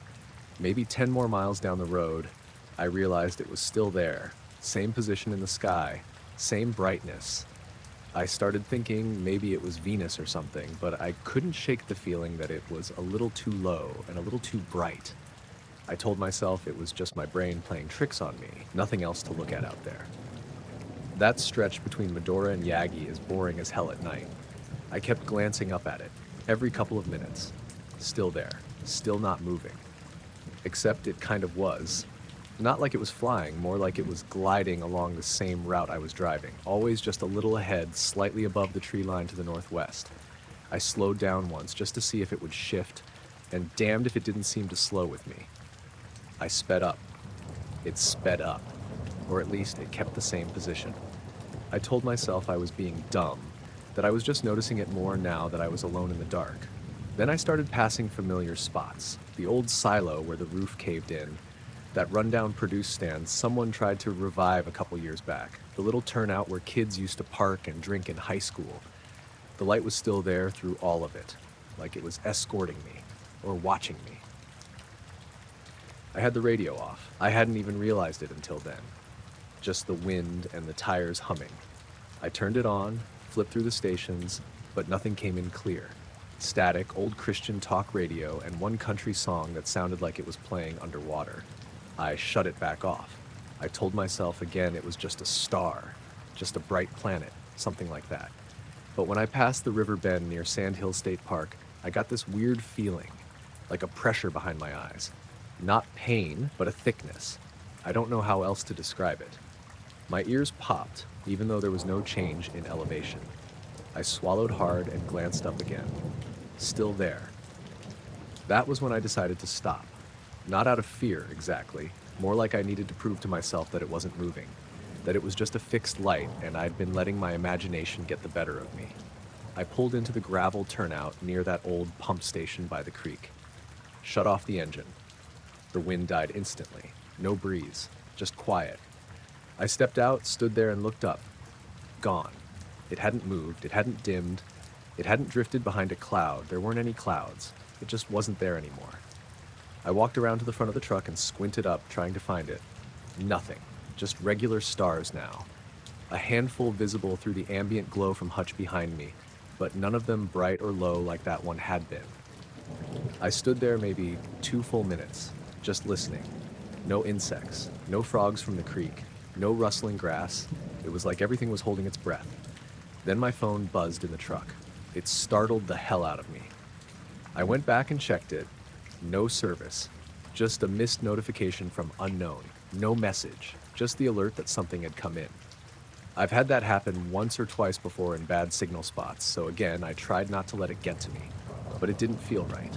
I got back in, shut the door, and restarted the engine. Pulled back out onto the road and started driving again. That's when I noticed the air was cooler. Not cold, but the heat had broken in the span of 5 minutes. My windows fogged up a little. I turned on the defrost. Looked up. The light was back, but this time it was higher, smaller, like it had pulled straight back farther into the sky. Still dead center ahead of me, though, just much farther away. That was the part that got to me. The alignment. No matter how much I curved on the highway, no matter how much I slowed or sped up, it kept itself in the same place above the road. It stayed with me the whole rest of the drive. I turned off onto Sterling Road, got closer to my house, past the grain co-op and the rail crossing, and it was still there, just above the tree line, straight ahead. I pulled into my driveway and sat there with the engine off, watching through the windshield. My porch light had come on. I could see my mailbox, the front steps, my neighbor's rusted swing set across the field. The light in the sky didn't move. It looked smaller now, higher, but still present, still in the exact same spot. I opened the door and stepped out. Nothing. It was gone again. This time I didn't linger. I went inside, locked up, and stood by the window for a while with the lights off, staring out at the sky. There was nothing unusual the rest of the night. I didn't sleep much, but nothing else happened. The next day, I checked the weather apps and flight trackers. Nothing was showing up over that part of the state at that time. Clear skies, no alerts. I even called a buddy of mine who used to fly crop dusters, told him about the light. He said I probably saw a drone or a weather balloon, but I could hear the doubt in his voice, even if he didn't say it. It's been a few months since that drive. I've gone the same route half a dozen times since, day and night. Never saw the light again, but I don't take that turnout near the pump station anymore. I don't even look in that direction when I pass it. Just keep driving.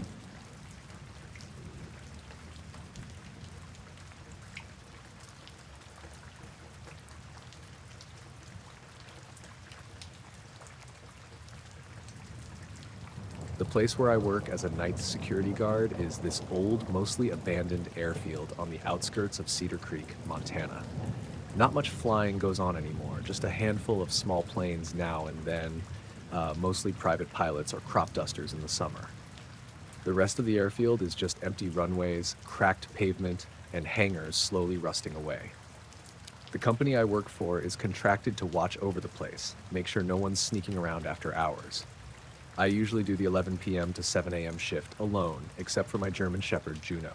She's my companion and backup, always alert, and she hates the cold as much as I do. The nights around here in early October get cold fast, and the airfield feels especially empty and exposed, the kind of place where even your own footsteps sound strange. One night, around 5:30 a.m., I was going through the last round of my usual checks. It was a foggy morning. The kind where the mist sticks close to the ground and swallows up the runway lights. You couldn't see much past the end of the runway itself, and the whole place felt even more isolated than usual. I was in the control tower, sipping lukewarm coffee, watching the security monitors. Most cameras were just showing empty asphalt and dead grass, but there's this one camera that points down the longest runway, a spot where planes usually take off. The camera is mounted on a pole about 20 feet up, giving a wide shot of the concrete. I was about to check the time on my watch when something caught my eye on that screen. There was a faint shape sitting on the runway about halfway down. I blinked, leaned closer. It was dark, kind of like a shadow, but the shape was weird, too round and smooth to be a car or a piece of trash. It didn't look like any plane I'd seen around here. I switched the camera feed to full screen, zoomed in as much as I could. The shape was still there. No lights, no movement. Just this dark silhouette sitting there on the cold runway. I felt a chill even though the room was warm. Juno, sitting by my feet, stiffened and growled softly. That was odd. She's usually calm at work unless there's something really wrong. I grabbed my flashlight and coat, decided to check it out in person. The fog was thick as I stepped outside, and the air smelled like damp earth and old fuel. I called Juno, and she came right away, tail down but ears perked. As I walked toward the runway, the shape seemed to get bigger in the distance. I kept telling myself it was probably some old equipment or maybe one of those weather balloons or something. When I got closer, the fog thinned just enough that I could see it clearer. It was definitely not a plane, car, or any machine I recognized. The thing was low to the ground, about the size of a small van, but its surface looked strange. Matte black, almost like it absorbed light instead of reflecting it. No markings, no lights, nothing that made sense. I stopped maybe 30 feet away, shining my flashlight at it. The beam didn't reflect the way it should. It was like the object swallowed the light. Juno stayed close, but didn't growl anymore, just stared. I pulled out my phone, thinking to snap a picture, but the screen went black. Dead. No signal. No power. Weird, but I thought it might be the cold messing with the battery. I took a step back, and as I did, the thing just disappeared. No sound, no flash, just gone. I blinked, looked around, but the runway was empty again, just cracked concrete and fog drifting. I stood there a minute longer, heart racing, then called it in to dispatch, but the radio was dead too. I told them I'd keep an eye on things, then headed back to the tower. Once inside, I checked the security footage from that camera, hoping to catch whatever it was on tape. That's when I noticed something else. The footage from exactly 5:32 a.m. to 5:33 a.m., the time when I was outside, was completely corrupted. The video cut out, just static and glitching pixels, like a chunk of the file was missing. Every other camera's footage was fine, but this one had a perfect, uninterrupted glitch. I downloaded the clip, thinking it might be a tech error, but the corruption didn't look random. It looked like it was deliberately scrambled. I ran the file through recovery software. The program tried, but all I got was scrambled, distorted frames. No recognizable shapes, no movement, just weird pixel patterns. I showed it to my supervisor, who just shrugged and said, old equipment can be weird, maybe a faulty cable or interference. But that morning, after that happened, I couldn't shake the feeling that whatever was on the runway wasn't just some piece of forgotten junk. I checked the area the next day in daylight. Nothing unusual, no tire tracks, no footprints, no signs, anything had been there. Juno refused to go near that part of the runway, growling low if I tried to get her closer. I kept watching the footage every day after work, hoping for a hint, but that 1-minute glitch was always there. Exact, consistent, and frustratingly blank. Weeks passed with no sign of anything similar.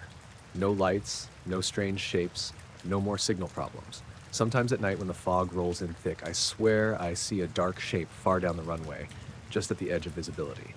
I check the cameras, but that glitchy gap always stays. And Juno? She still won't step near that part of the airfield. I don't know what I saw. I don't know why the footage got corrupted exactly then. But every now and then I think about that silent, dark shape sitting there in the fog before disappearing, like it was never meant to be caught on camera at all.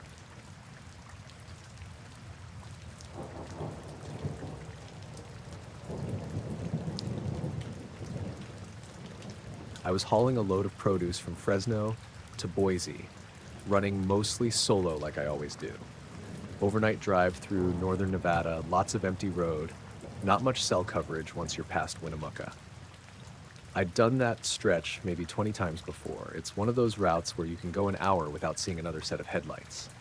I left around 7:30 p.m., trying to make it to the Idaho border before sunrise. The weather was clear, moonless, cool, but not cold. My rig's a 2016 Freightliner Cascadia. No frills, but reliable. The only thing I did different that night was bring my old dog, Rizzo. He's a mutt, part shepherd, part who knows what. Normally stays with my sister, but she was out of town. We were past Battle Mountain, climbing up through a long grade when I first noticed it. Not something dramatic, just this small, constant light in the upper right corner of the windshield. At first I thought it was a plane, but it didn't move like one. It didn't blink or drift. Just held the same spot a little above my line of sight, maybe 40 degrees up, and kept pace with the truck exactly. Rizzo noticed it before I did, I think. He sat up in the passenger seat and stared out the window with his ears back, not growling, but real alert. He doesn't usually react to planes or headlights. I reached for my GPS tablet, which has a radar overlay. It pulls from ADS-B signals to show nearby aircraft. Nothing was there, just my position, the road, and dead airspace around me. I figured maybe it was a satellite, but this thing was too bright, too close. I kept driving, thinking maybe it would peel off or fade out, but it didn't. Every time I rounded a bend or changed elevation, it adjusted. If I slowed, it slowed. If I sped up, it matched me. Never got closer, never drifted, just stayed right above and to the side. It was white, mostly, like a spotlight behind thick fog, even though the sky was totally clear.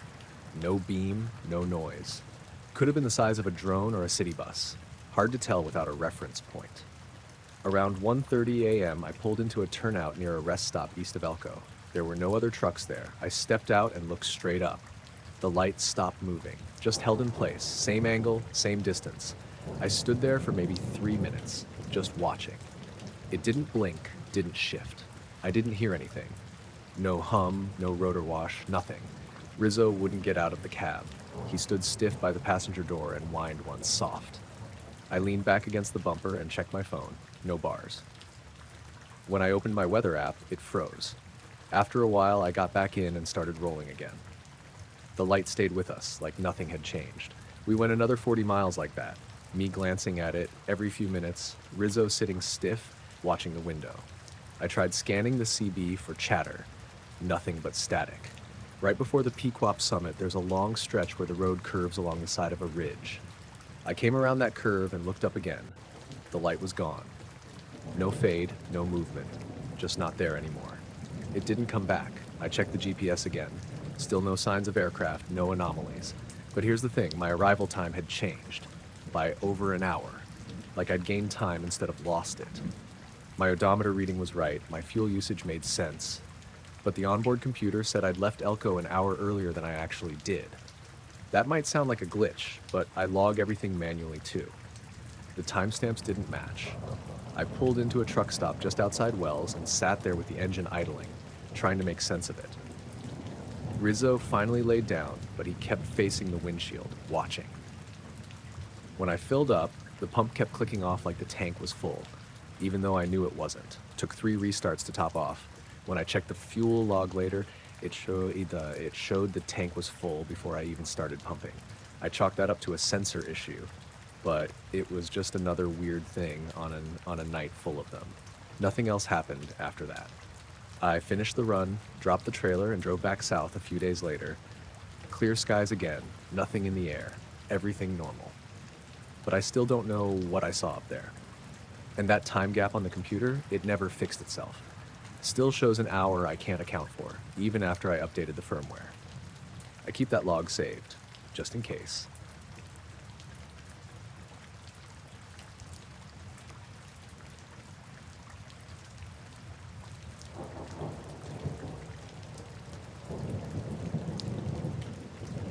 It started with the power cutting out. Just a quick blackout, nothing unusual for late summer storms in Cedar Ridge, the neighborhood where I live. But what came after was anything but normal. I was sitting on my porch around 9:15 p.m., just drinking a beer and watching my dog, a wiry little terrier named Sprocket, chase moths in the porch light. We'd had a thunderstorm roll through earlier, so the air was thick and humid, with the smell of wet grass and ozone hanging around. Then, without warning, all the lights flickered and went dead. The whole block went dark at once. The street lamps, porch lights, everything. I figured it was just the storm messing with the grid again. I pulled out my phone to check if anyone else had posted about it, but my screen went black too. No service. Then, something weird happened. About 17 seconds later, the power snapped back on. But I noticed the porch cameras, the little motion-activated security cams all around the neighborhood. Their feeds were frozen. Every single one of them. Like the exact same moment was paused on every camera across the block. I'm not into conspiracy stuff, but that was the first thing that felt off. How could the cameras all freeze at the same time? Then they all unfroze exactly 17 seconds later. I realized this because I was watching a live feed on my phone from my buddy Jenna's Porch cam. She's a tech nerd, has a dozen cameras around her house, and it suddenly started playing again, showing this bright white dot hanging in the sky, right above the old church steeple on Main Street. I grabbed my binoculars from inside, the cheap pair I use for hiking, and looked up. The dot didn't move. It was just there, hovering. I blinked, and for a second, the dot seemed to shimmer, like the heat haze you see above asphalt in the summer. But this was the middle of the night. It didn't change position or size. It just stayed perfectly still, reflecting the streetlights and stars around it, but wrong. Like a funhouse mirror reflection that didn't quite match the sky behind it. I called Jenna. She picked up on the second ring, sounding confused. Did you see that? All the cams froze for like 17 seconds, then came back with that dot right there. I'm watching it. Yeah, she said, voice low. Same here. Every cam around here showed the same thing, same spot. I don't know why we both thought to check the cameras, just some neighborhood habit, but it was strange how synced everything was. I asked her if she was going outside. She said she was too spooked. I stepped off the porch. Sprocket followed, nose twitching, ears back like he was picking up on something. The night was silent, except for the distant hum of a lawnmower somewhere down the street, oddly late for that time. The dot stayed right where it was. I walked toward the church, keeping my eyes locked on it. The sky was cloudy, but the clouds weren't moving, almost like time slowed. I swear the air felt heavier, thicker somehow. Sprocket kept glancing up, but wouldn't bark or growl. I pulled out my phone again to try and take a picture, but the camera just kept focusing and refocusing, never locking in. The dot shimmered more then, flickering on the edge of visibility. A car drove past and its headlights flashed on the dot for a second. The way the light bounced off it wasn't normal, like it wasn't reflecting the way something solid would, more like a thin sheet of oil on water, moving and rippling in ways that didn't line up with the car's motion. Then I noticed my neighbor, Mrs. Lark, standing in her front yard. She was staring up at the dot too, frozen in place, her mouth slightly open like she couldn't quite process what she was seeing. I waved at her and she blinked, then looked down like she suddenly snapped out of it. We didn't say anything to each other. The weirdness was heavy in the air, and I think we both felt it was better to just watch and wait. After a few minutes, the dot slowly started to fade.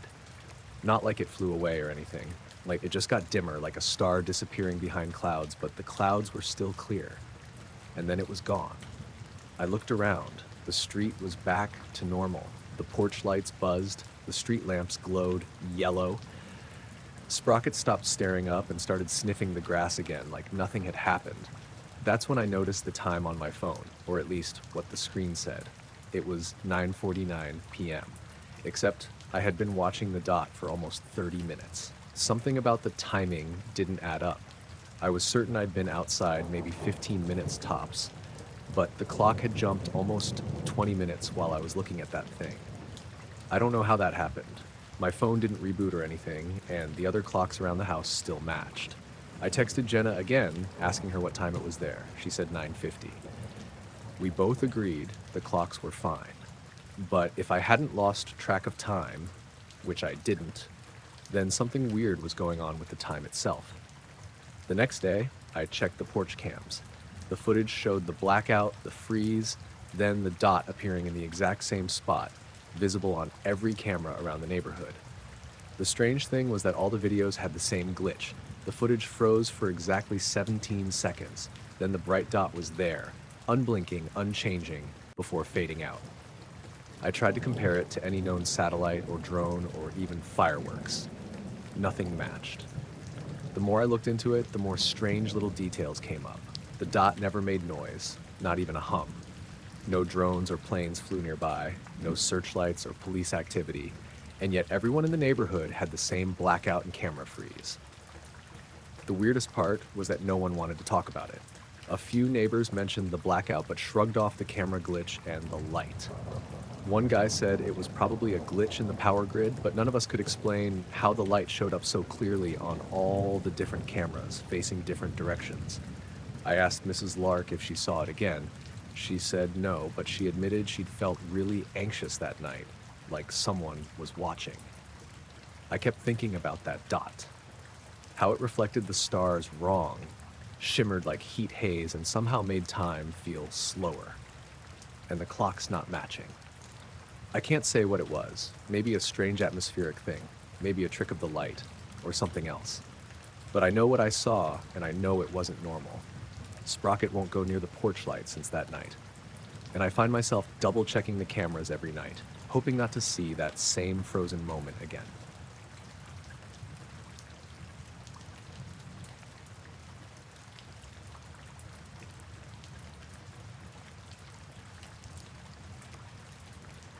I didn't even notice the voicemail until later that night. I was at home on the couch, watching TV with the volume low, scrolling through my phone like I always do. I saw the little icon pop up, missed call, and a new voicemail. No number, just unknown. Timestamp said it came through at 2:41 p.m. Thing is, my phone had been off at that time. Not just on silent, off, powered down completely. I remember because I'd been at the dentist earlier that day, and I turned it off before the cleaning. I left it off after 2 since I'd been getting nonstop spam calls lately. Just wanted a break from it. It stayed in my purse all afternoon. I powered it back on around 5. That's when I saw the notification. At first, I didn't think much of it. Maybe it was a glitch, or maybe the timestamp was just wrong. Sometimes cell towers get weird, but when I hit play on the voicemail, I dropped the phone. It started with static, soft, faint, like a radio that hadn't tuned all the way in. Then there was a breath, or what sounded like one, and then I heard my name. Not shouted, not spoken clearly, whispered, drawn out, right next to the microphone. It was my voice.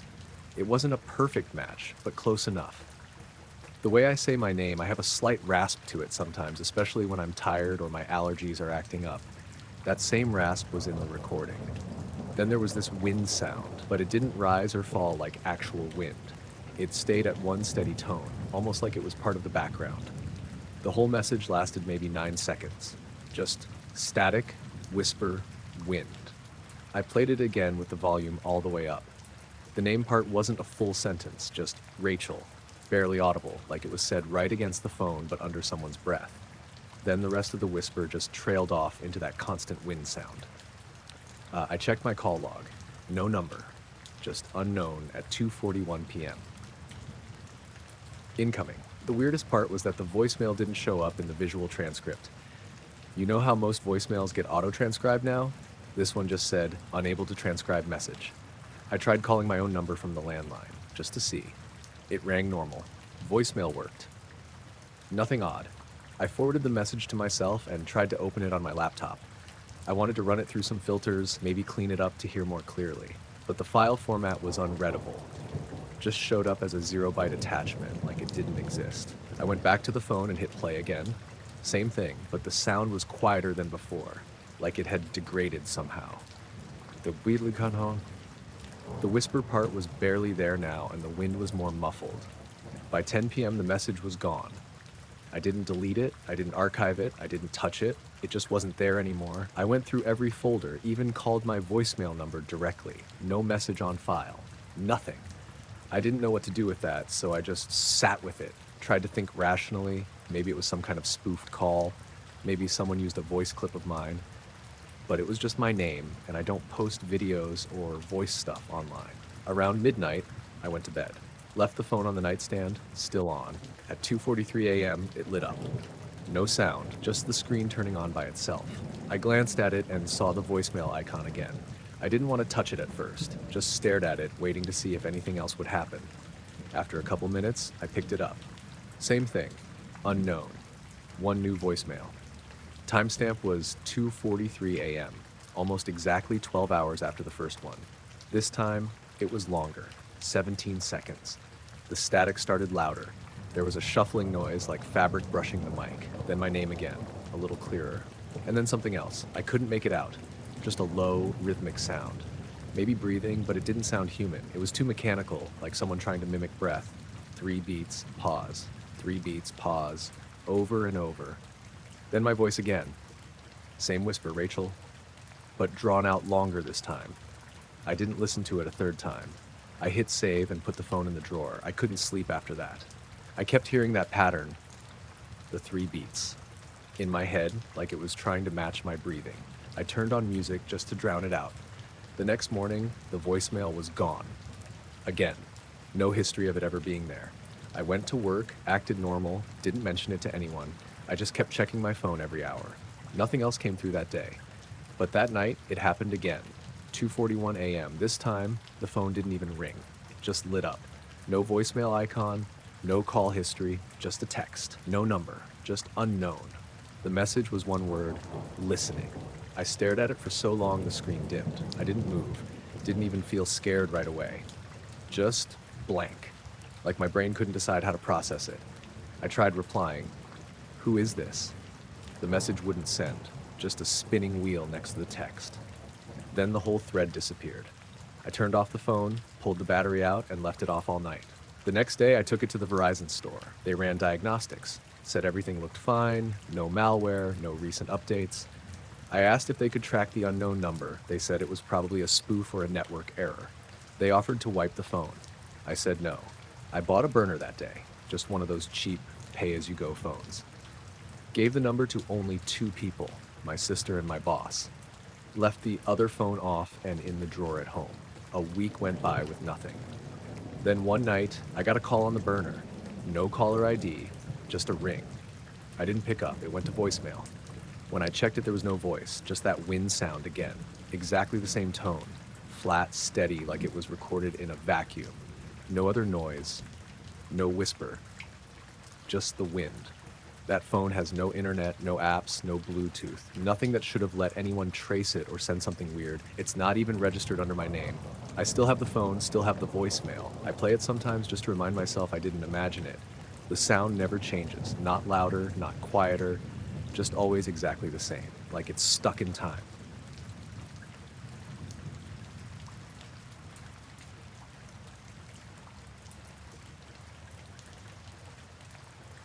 I was out in this big, open field just outside town flying my drone. It was one of those late afternoons in early fall, the kind where the sun is low, but the air is still warm enough to be comfortable. I like flying my drone there because there's nothing tall around to mess with the signal, and the sky is usually clear enough for good footage. I had the drone up for about 20 minutes, just doing some slow, sweeping shots of the trees and the horizon. I was testing out a new camera angle, trying to get some cool aerial shots for a project I was working on. The wind was light, just enough to ruffle the tops of the grass, and everything was quiet, except for the soft buzz of the drone's motors. Then, out of nowhere, the screen on my controller flickered and went black. The drone lost signal. I figured it was just a brief glitch, maybe some interference or a weak spot in the signal range. I tried moving around, waving the controller, trying to reestablish contact. Nothing. The feed didn't come back. Usually when this happens, the drone's programmed to return to home, but this time, the controller was dead silent. No automatic return, no warning beep. I kept checking the screen for any sign of life, but it was just blank.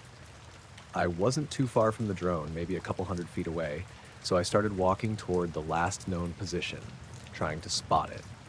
The field was big, mostly grass, with a few patches of dirt and scattered wildflowers, but I kept my eyes on the sky just in case it was still up there somewhere. When I finally found it, it was sitting on the ground near the edge of the field, just past a small grove of trees. The drone looked fine physically, no broken parts or obvious damage, which made it even weirder that the signal had cut out completely. I grabbed the drone and went back to my truck. I plugged the SD card into my laptop to check the footage. At first, everything seemed normal. Smooth, steady shots of the field and the treetops, like I'd been flying it. But then, about 2 minutes before the feed cut out, the camera pointed straight up toward the sky.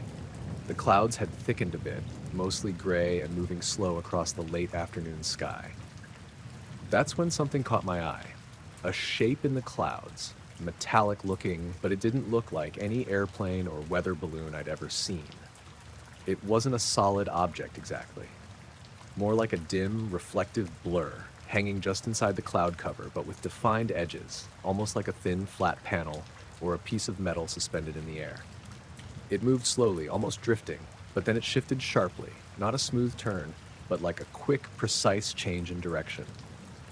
The drone camera captured it for maybe 10 seconds, just long enough for me to get a clear look. Then the feed cut out, no static or glitch, just ended. I watched that footage over and over, trying to convince myself it was a trick of light or a cloud formation, but the movement was just too distinct. The way it changed direction wasn't natural for a cloud or a bird. After that, things got strange in real life too. The day after I lost signal, I went back to the field to fly again, hoping to find whatever caused the interference. But when I got there, the field was quiet in a way I didn't expect. The usual sounds, birds chirping, wind rustling through grass, were almost completely gone. It felt like the whole place was holding its breath. I set up the drone again and tried flying it. The controls felt sluggish, like there was some invisible resistance. The signal was weak too, and the screen flickered a few times, showing faint static. I gave up and started packing up when I noticed something on the edge of the field, near where I'd found the drone the day before. A pale, blue light, just hovering low over the grass. It wasn't bright, more like a soft glow, and it pulsed twice slowly. I stared at it, frozen for a minute, wondering if it was just a trick of the light, maybe the reflection of something off a distant window or a car's headlights far away. But no cars or houses were nearby. Then the light vanished, just disappeared like someone switched it off. After that, I couldn't shake this feeling that something was watching me. Every time I looked toward the sky, I felt like I was being tracked by something I couldn't see. I kept checking my phone for messages or calls, but it was like my phone wanted to be silent. No texts, no notifications. The nights after that were rough. I kept hearing strange sounds outside my window. A low humming or occasional tapping that I couldn't place. It never lasted long and was always just out of clear view. Eventually, I stopped flying the drone for a while. I needed time to figure out what I'd seen or if I was just imagining things. Weeks later, I went back to that field one more time. It was late afternoon again, the same time I'd lost the signal the first time. I set the drone up, looked around, and waited. Nothing happened. No weird lights, no buzzing, no interference. I flew the drone for half an hour, got good shots, and brought it home. But even now, I can't explain what was in those clouds or why my drone lost contact. And sometimes when I look up at a clear sky, I think I still catch a glimpse of something out of place. Something that moves differently than the wind or the birds. Something I don't understand.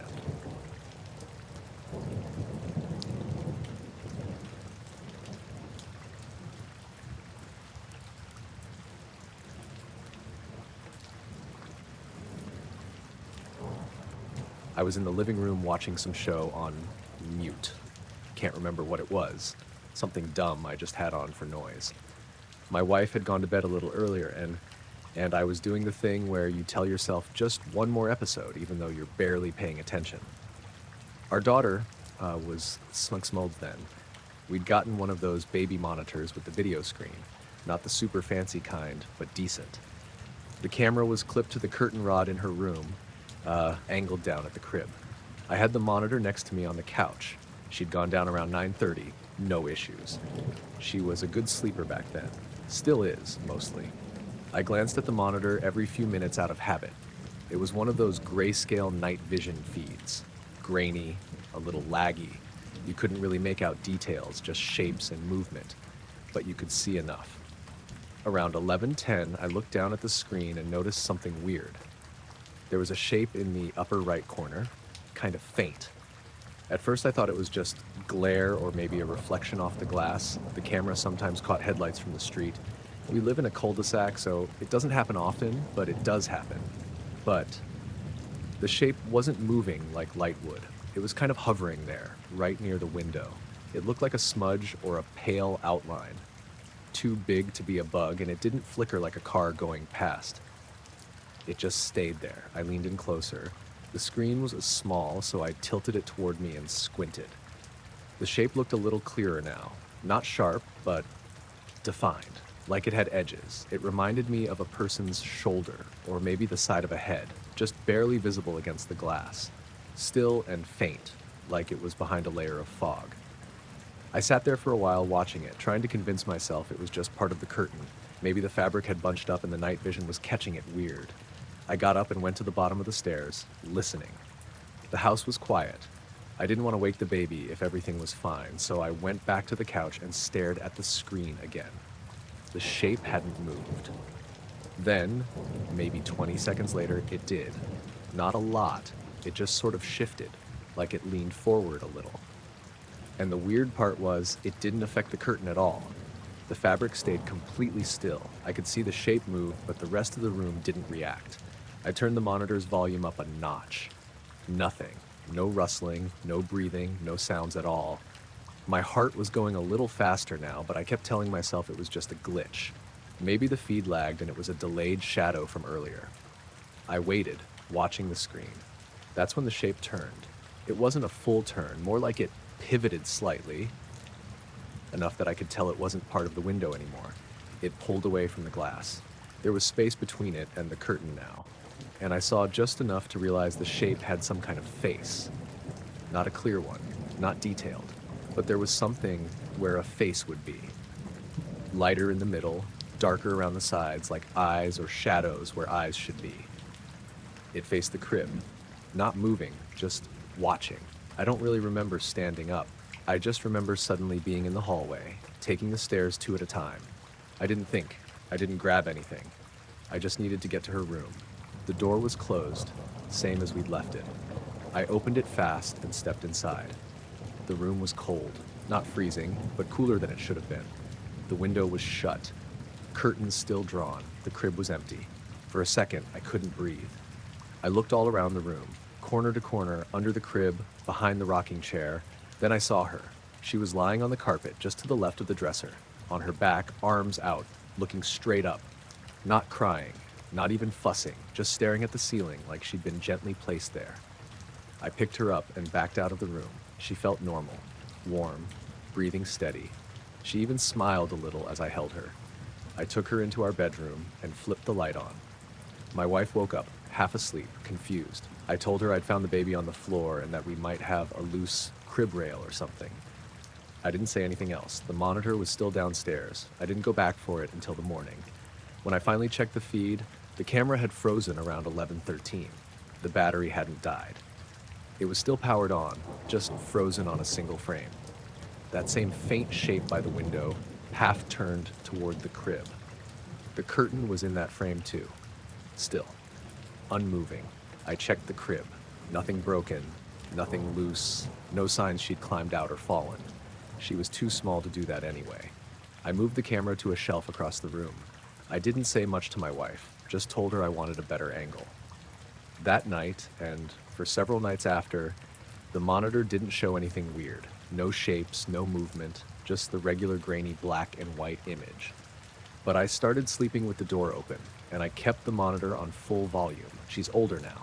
Her room's been rearranged. Different curtains, different monitor, different crib. I haven't seen that shape again. But sometimes when I check on her and the lights are low, I still glance at the window before anything else.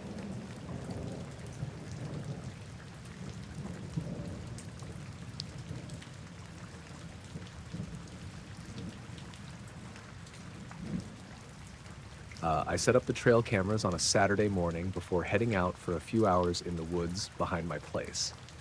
It's just some private land, nothing fancy, but I like checking for deer and other critters. I've had these cameras for a couple years, and usually they catch squirrels, rabbits, the occasional deer, sometimes a raccoon. Nothing weird. That day, I put one of the cams near this little clearing about a mile in. It's kind of a natural spot. No big trees right in the center, just grass and low bushes. I thought it might be a good place for animals to pass through or hang out. I left it there, went back to camp, and figured I'd check the pictures in a few days. When I finally got around to looking, I pulled the SD card out and popped it into my laptop.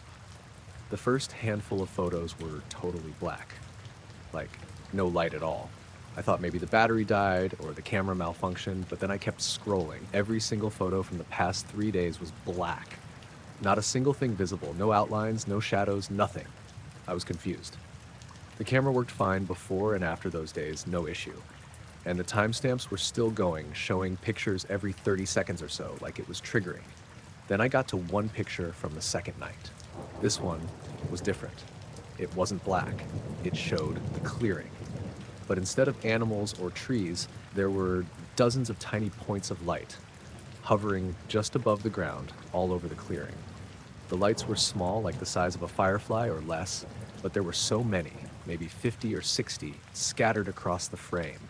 They didn't look like any normal animal eyes, no red eye reflection or anything, just dots of white light, glowing softly. Some were clustered together, others spaced out. They looked almost like stars fallen to Earth, but not bright enough to be anything obvious. I stared at that picture for a while. The camera's infrared flash must have been on, so I could see the shape of the clearing faintly, but there was no movement, no blur, just those tiny lights frozen in place. I kept scrolling through the next few images, and they were all black again. I figured maybe it was some glitch with the camera, but that didn't explain why every other picture was totally dark, and only that one showed those lights. I went back out the next night to check the clearing in person. I brought a flashlight and a headlamp just in case. I wanted to see if maybe the lights were something I could spot myself. The clearing looked normal. Grass, bushes, the usual. Nothing unusual on the ground, no footprints or disturbed leaves. I waited for a while, scanning the area with my flashlight, but saw nothing. The woods were quiet except for the occasional cricket or owl. As I was about to pack up, I noticed something off. The air felt heavier, colder than the rest of the forest around me. The usual sounds were still there, but fainter, like they were being muffled. It made me uneasy, like I was being watched. I shook it off and started walking back toward my truck. On the way, I thought I heard something moving behind me, like leaves rustling or twigs snapping. I stopped and spun around, but saw nothing except trees and shadows. I tried to tell myself it was just a deer or some animal passing through, but I couldn't shake the feeling that whatever it was, wasn't normal. That night, back at home, I plugged the camera's card into my laptop again and started digging through the other photos from the surrounding cameras on the property. Some of those images had strange things, too. Dark shapes that didn't look quite like animals, shadows that didn't match anything I'd seen. One photo showed a blurry shape standing just beyond a tree line. It was too dark to tell what it was, but it was definitely not a deer or a person I recognized. The outline was too thin, and the limbs didn't move like a human's would. I kept scrolling through the pictures, feeling more and more unsettled. Then I noticed the timestamps around the time that photo was taken, about an hour before the photo with the lights in the clearing. When I compared them, I saw gaps in the timeline. There were blocks of time where no pictures were taken, even though the cameras were working. The missing times added up to about 20 minutes in total. I went back to the clearing photo and zoomed in. The lights didn't look like fireflies or insects. They seemed too steady and perfectly round. Some looked like they pulsed very faintly, but not blinking or flickering the way you'd expect. I showed the photos to a buddy of mine who's into hunting and cameras. He just laughed and said maybe the camera's sensor glitched, or it picked up some distant light reflections from a nearby house, but there's no houses close by. The nearest building is at least a mile away, and the clearing is surrounded by thick forest. I kept thinking about that night in the clearing, how the air felt off, how quiet everything was, and the feeling of being watched. I told myself maybe I was imagining things, or the woods just mess with your head sometimes. A few days later, I went back to check the cameras again, hoping to catch something more clear. When I looked at the new photos, I noticed the blackouts were back. Entire sequences of pictures showing nothing but total darkness, even though it was a clear night with moonlight. Then, in one of the pictures, I saw something faint, a blurry, almost transparent shape standing near the edge of the clearing. It wasn't a person or any animal I knew. It had a vague humanoid shape, but looked kind of distorted, like it was half there, or just out of focus. I stared at it for a long time, trying to figure out if it was some trick of the light or a camera glitch. I asked a local game warden about it. He told me cameras sometimes pick up strange things, bugs, moisture, even heat waves, but nothing like what I was describing. I didn't want to freak out, but I couldn't explain the pictures. That night, I stayed up late thinking about everything I'd seen. I checked the timestamps and photos again and again. The missing time, the black pictures, the floating lights, the blurry shapes. I kept wondering if I had been watched in the woods, if something had been there with me. I still go out hunting, and I keep the cameras running. But I haven't seen anything like those lights again. The clearing looks normal, the woods quiet as always. But sometimes when I look at those photos, I get that same feeling I had that night, like something unseen is just beyond the trees, watching, waiting, and I don't know what it is.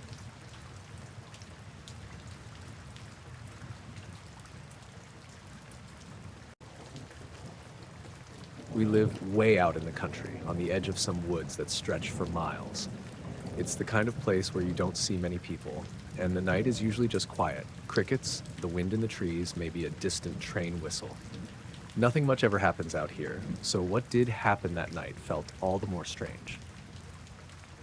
It started late in the evening. I was sitting on the porch with my wife and our 2 kids, just winding down after dinner. The sky was clear, and the stars were out bright. Then my son, who was about 8 at the time, pointed toward the backyard. He said, "Look, Dad, what's that?" I turned to see these lights flickering through the trees just past our back fence. They weren't like fireflies or anything natural. They were too bright and kind of harsh. White and yellow, mostly, but sometimes flashing blue. They moved slowly, like they were shifting between the branches, but not really touching the trees. It wasn't steady light, it was more like the glow was pulsing or flickering on and off. We all stood there, watching, trying to figure out what it was. My wife thought it might be some kind of flashlights from kids playing, but that made no sense. It was almost midnight, and this part of the county doesn't get many visitors, especially that late. Plus, we never heard anyone else out there. The lights stayed visible for a long time. Well over an hour. They didn't get closer or farther, just hovered and flickered between the trees. I tried to get a better look, walked closer to the fence, but every time I tried to move toward them, the lights would kind of retreat or vanish behind the branches. They didn't seem to come from anything like a car or a campfire, and there wasn't a sound except the usual night noises. I wanted to call the cops because something about it didn't feel right. It was like someone was out there but not quite human. The kids were a little nervous, so I figured I'd better get some backup. When the police showed up, the lights had stopped completely. The backyard was dark again, just the normal night sounds. The officers walked around, checking the perimeter, and that's when they noticed our back fence gate was open. We hadn't touched it since dinner, and we always keep it closed because of the dogs. What freaked me out more was that there were no footprints or tire tracks in the mud beneath the gate. The ground was soft from rain earlier in the day, but it was completely undisturbed, like the gate just swung open by itself or someone walked through without touching the ground. The cops asked if anyone could have come through, but no one in the family left the yard after dinner, and we didn't hear anything. The dogs didn't bark or growl, which is unusual if someone sneaks in. We stood outside for a while, all of us just quiet, looking around. The police said they'd keep an eye on the area and drove off, but the feeling of something weird didn't leave me. Later that night, I checked the backyard one last time. The trees were just trees. The fence was closed again. Somehow. I didn't remember closing it, but it was latched when I looked. The next morning, nothing was different. No signs of damage or footprints, but the lights? No sign of them ever coming back. I can't explain what we saw or how the gate got open without a trace. I still think about that night when I'm out on the porch and the backyard is dark and quiet again.